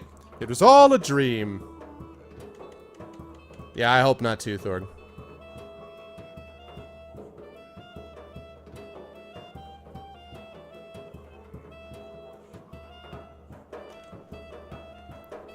Alright, and that was America versus China. Extinction. I thought I would live... Achievement, nostalgic. Reminisce to the robotic Statue of Liberty. I thought I would live forever, the statue moans. We all do when we're young, you say companionably. You sit down on a rock. Even in a dream, you find your back hurts. It was all beautiful then, the statue says, and the giant robot makes a noise you think is a sniffle. You are perfect for the world of your youth, you say.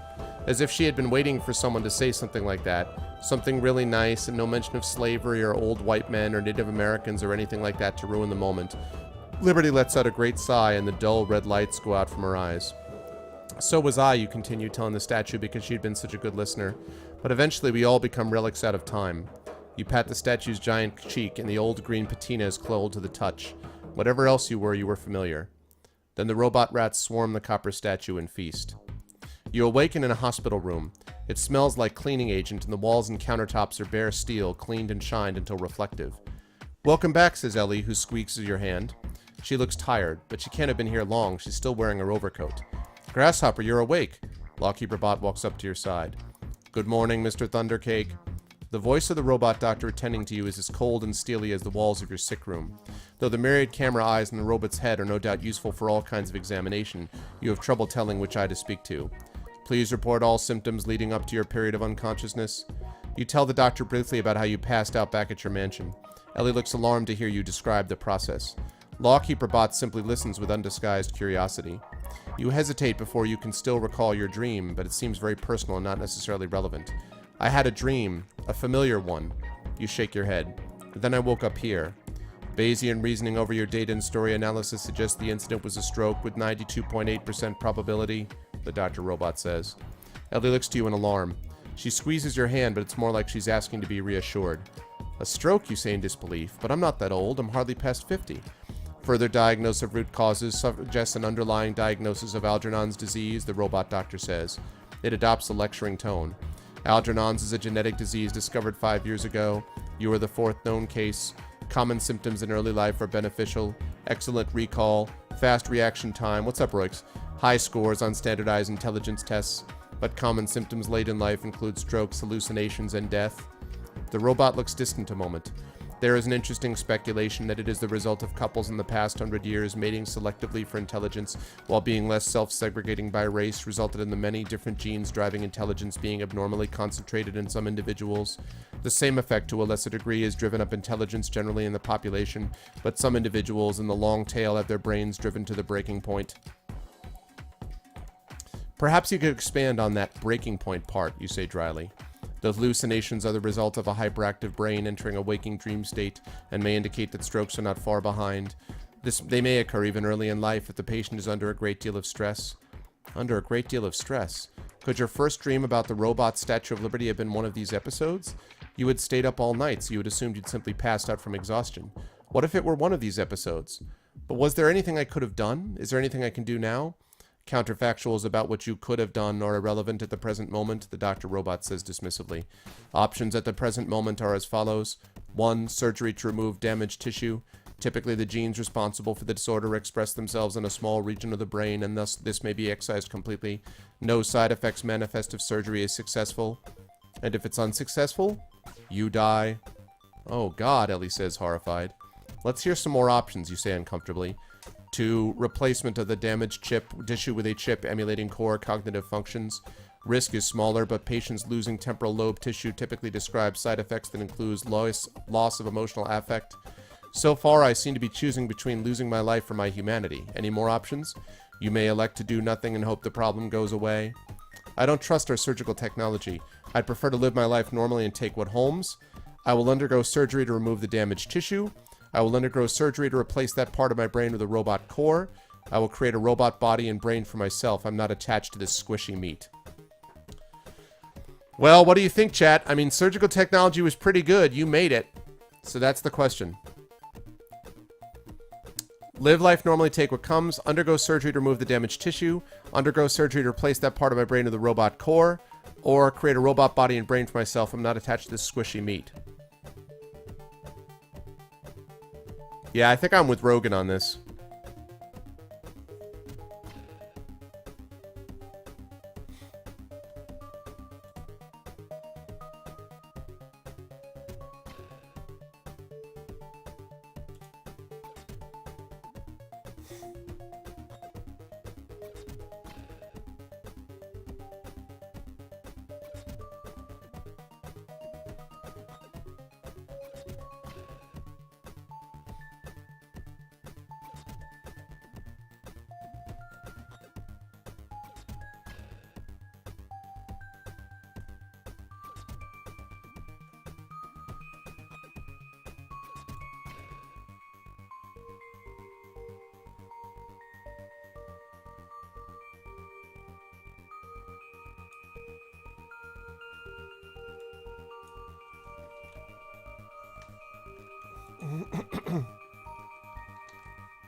I'm just taking a guess that because of our grace that we did, and because of that was our whole thing, was we made the doctor robots, that it's a good, that there's a good shot, and it lets us live as a human if it's true.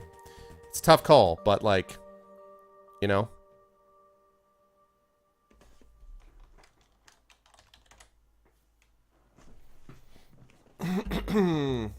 Wow.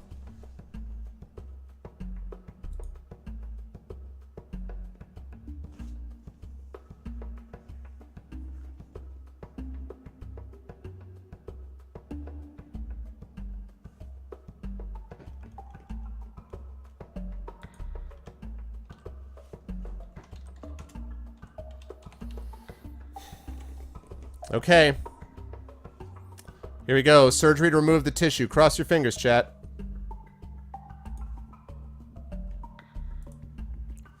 On hearing that you will undergo surgery, Ellie seems relieved. Very well, says the doctor. You can schedule an appointment for your surgery on the way out. Good day. Wait, you say. Before I go, you said this was a genetic disease? So my child Pork Thundercake may have it? Of course you would.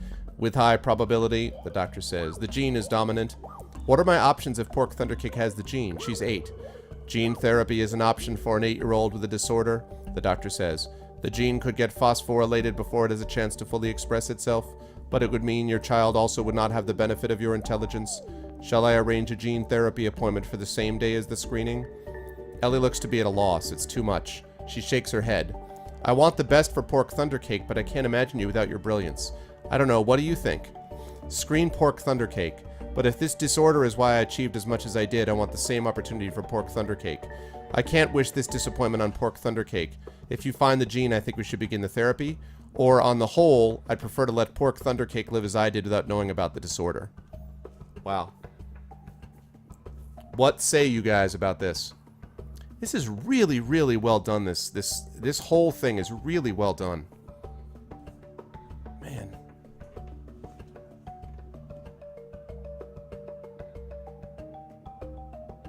Again, this game is free, by the way, today on Amazon App Store. You're crazy if you don't go pick this up. It's not like it's been spoiled for you because you can do everything differently. There was a point earlier tonight where I was like, it's an upset if you don't do things differently, but now actually it's sort of turned around.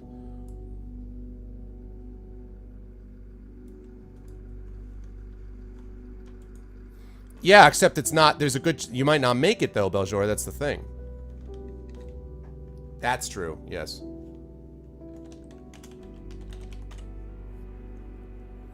Wow, look at chat. Screen Pork Thundercake 3. Treat Pork Thundercake 3. Let Pork Thundercake live as I did 4. Wow.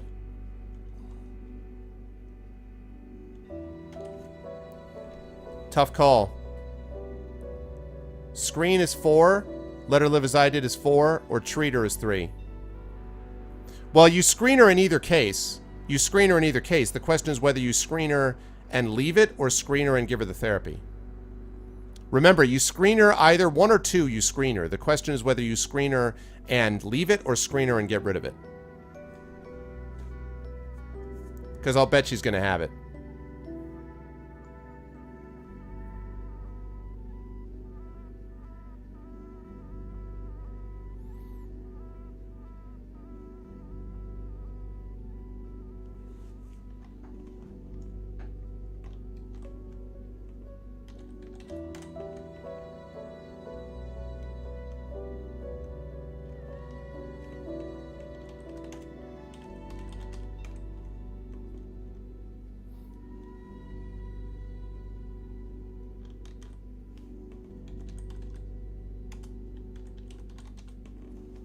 All right. And... okay. Screener it is. And same opportunity. Ellie's eyes widen with grief, but she nods. So do I. The doctor nods. Many parents choose the same thing.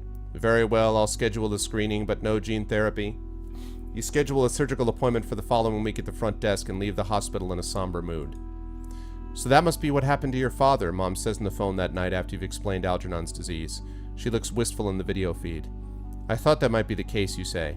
You said he had a stroke, but did he have any episodes before the last one? Oh yes, your mother says. He fainted several times, but he wanted to hide it from you. He said he didn't want to worry you, but I think he just didn't like showing weakness. He begged me not to tell you. I don't understand your generation sometimes, you say. I could have done genetic testing long ago if I'd known. We didn't understand it either, honey, Mom says. You're used to living in a world where everything makes sense, but medicine just still isn't there. Old age is full of things coming out of the blue to get you. There's that old saying, old age isn't a battle, it's a massacre. She smiles. Oh, do you even understand how much you've done personally to change that, sweetie? It was your medical technology that saved me. Well, I just hope it's good enough to save me. I know it is, sweetie. You know, somehow talking to you convinces me everything's going to be alright, you say. Mom laughs. That's not what I'm saying at all, honey. But it's like the Serenity Prayer says, grant me the serenity to accept the things I cannot change, the courage to change the things I can, and the wisdom to tell the difference. I think I can change a lot, you say. I know you can, sweetie. I know you can. That night, after the lights are out and you and Ellie are in bed, and you're wondering if Ellie is still awake because her back is turned to you, and if she would want to talk if she's awake, Ellie says quietly, Beef? I'm awake, you say. I love you, Ellie says. I love you too. Whatever happens, I want you to know you're the best thing that's ever happened to me, Ellie says.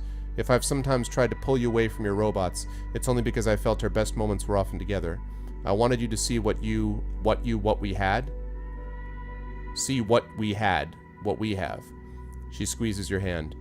You're the best thing that's happened to me too. Thank you, or where I'm going you can't follow, I'm sorry. Yeah, I agree, Beljor. You're the best thing that happened to me too. Thank you, or where I'm going you can't follow, I'm sorry.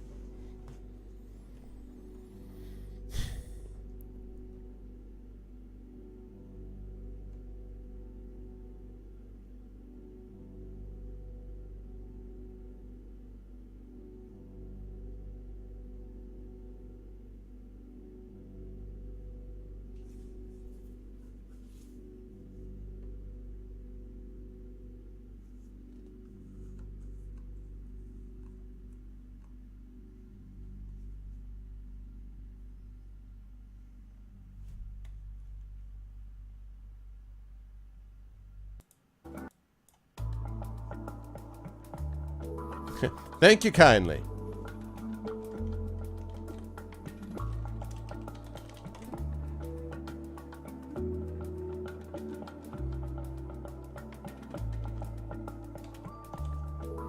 Last call.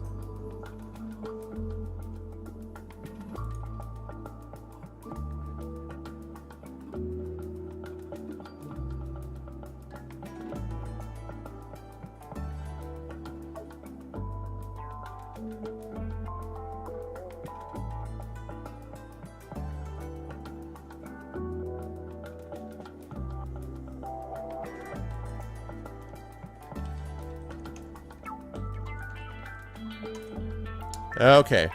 Best thing. Ellie squeezes your hand and you kiss. When you begin to make love, Ellie is hesitant at first, as if your new condition makes you fragile, but you soon prove to her that you are not. Oh my. The next day you take Lawkeeper Bot to the park just outside Hope, hoping walking around one of its favorite kinds of places will cheer it up. The idea that you may not always be around seems to have put Lawkeeper Bot in a somewhat melancholy mood. I'm not young anymore either, Grasshopper, Lawkeeper Bot says. You might not think of me as aging, but technology ages even faster than people. I look just old and clunky compared to the robots around us. When you built me, people would throw away their computers after just 4 years, their phones after 2. Nobody's going to throw you away, you assure Lawkeeper Bot. Without you, I'll probably stop working. Someday. Lawkeeper Bot looks off into the distance. If I die, Grasshopper, do you think I will continue to exist after death in some form? So, you'll live on in the ways you change people's lives, Lawkeeper Bot. I don't see why you couldn't have a soul. Or, but that's the difference between us, Lawkeeper Bot. You never need to die. Wow. And the hits keep coming. You'll live on in the ways you change people's lives. I don't see why you couldn't have a soul. Or, but that's the difference between us, Lawkeeper Bot. You never need to die.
Like I said, big Talos Principle vibe in this game, too.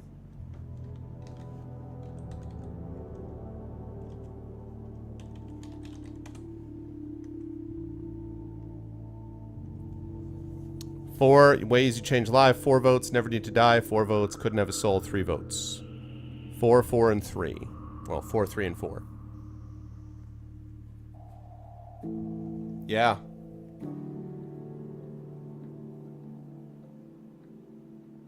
Agreed, gent, yeah.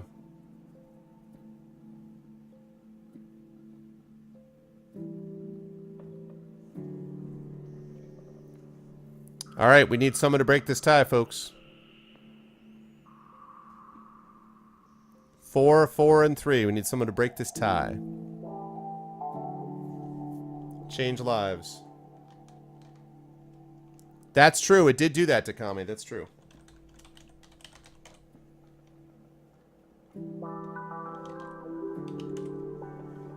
Okay, last call. Last call.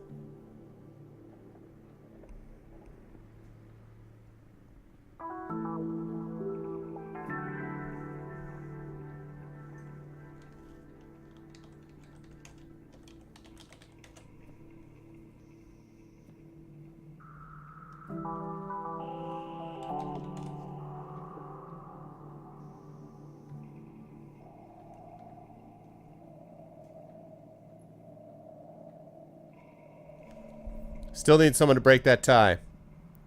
Next vote between the two of those will break it. Next vote between the two of those will break the tie.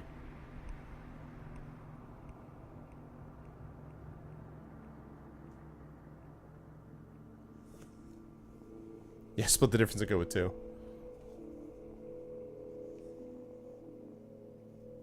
We need someone to break that tie. And in answer to the inevitable, why don't you break it? Number 1, I don't do that. Number 2, even if I did, I would have voted for 2. So it's not going to help.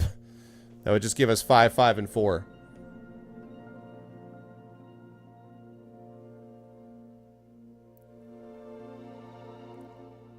We've run out of people. These answers are butt sauce. There is. It's 5, 5, and 3.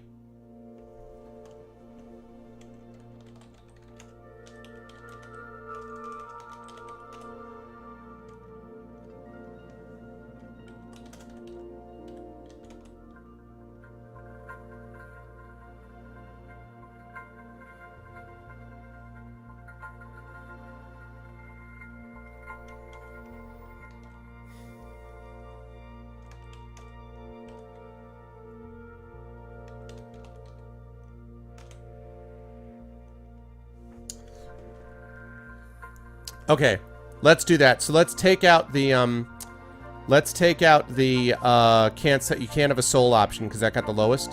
So let's just do the poll with live on the ways you change lives or never need to die. So we'll take out the soul option. So you'll live on in the ways you change lives or you never need to die. Hold on, we gotta wait for the poll to open though. If someone will be kind enough to do that. There we go. Thanks, Shadow.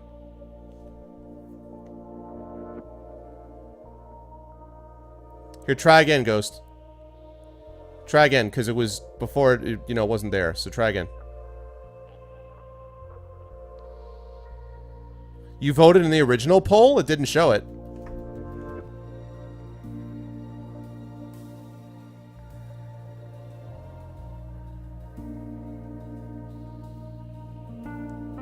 Yeah, I don't see any vote in the... I don't think you voted the first time, Ghost. Not in that first poll, I don't see it.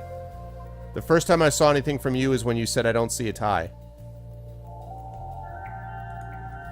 Now that vote just came... You voted the last minute? Oh.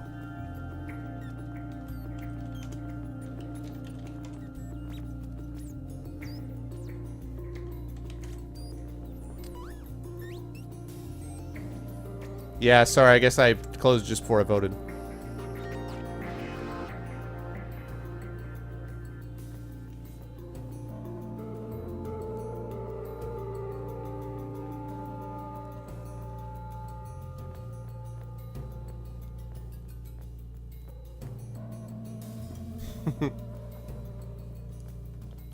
He also saved your bacon.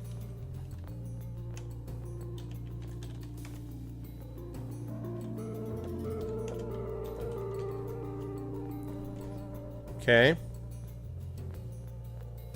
I mean, he saved his master for one thing. He saved us. And allowed us to make the medical things and all that stuff. Alright, you'll live on the way you change people's lives, Lawkeeper Bot. Lawkeeper Bot looks troubled. But the person whose life I changed the most was yours, Grasshopper. That's probably oof, you say, because Lawkeeper Bot throws its multi-tool hands around you at that point. Aww. Lawkeeper Bot gives you a solemn look. If you die, I will destroy myself as well. No, you need to be alive so that you can tell my story. Nobody else knows it as well as you. No, this is a part of your education too. Remember that everyone you meet must face losing loved ones someday. Most humans would love to have the opportunity you have to keep exploring. Take it. One of those 3 choices. You need to be alive so you can tell my story. Nobody else knows it as well as you. This is a part of your education too. Remember that everyone you meet must face losing loved ones someday. Or, most humans would love to have the opportunity you have to keep exploring. Take it.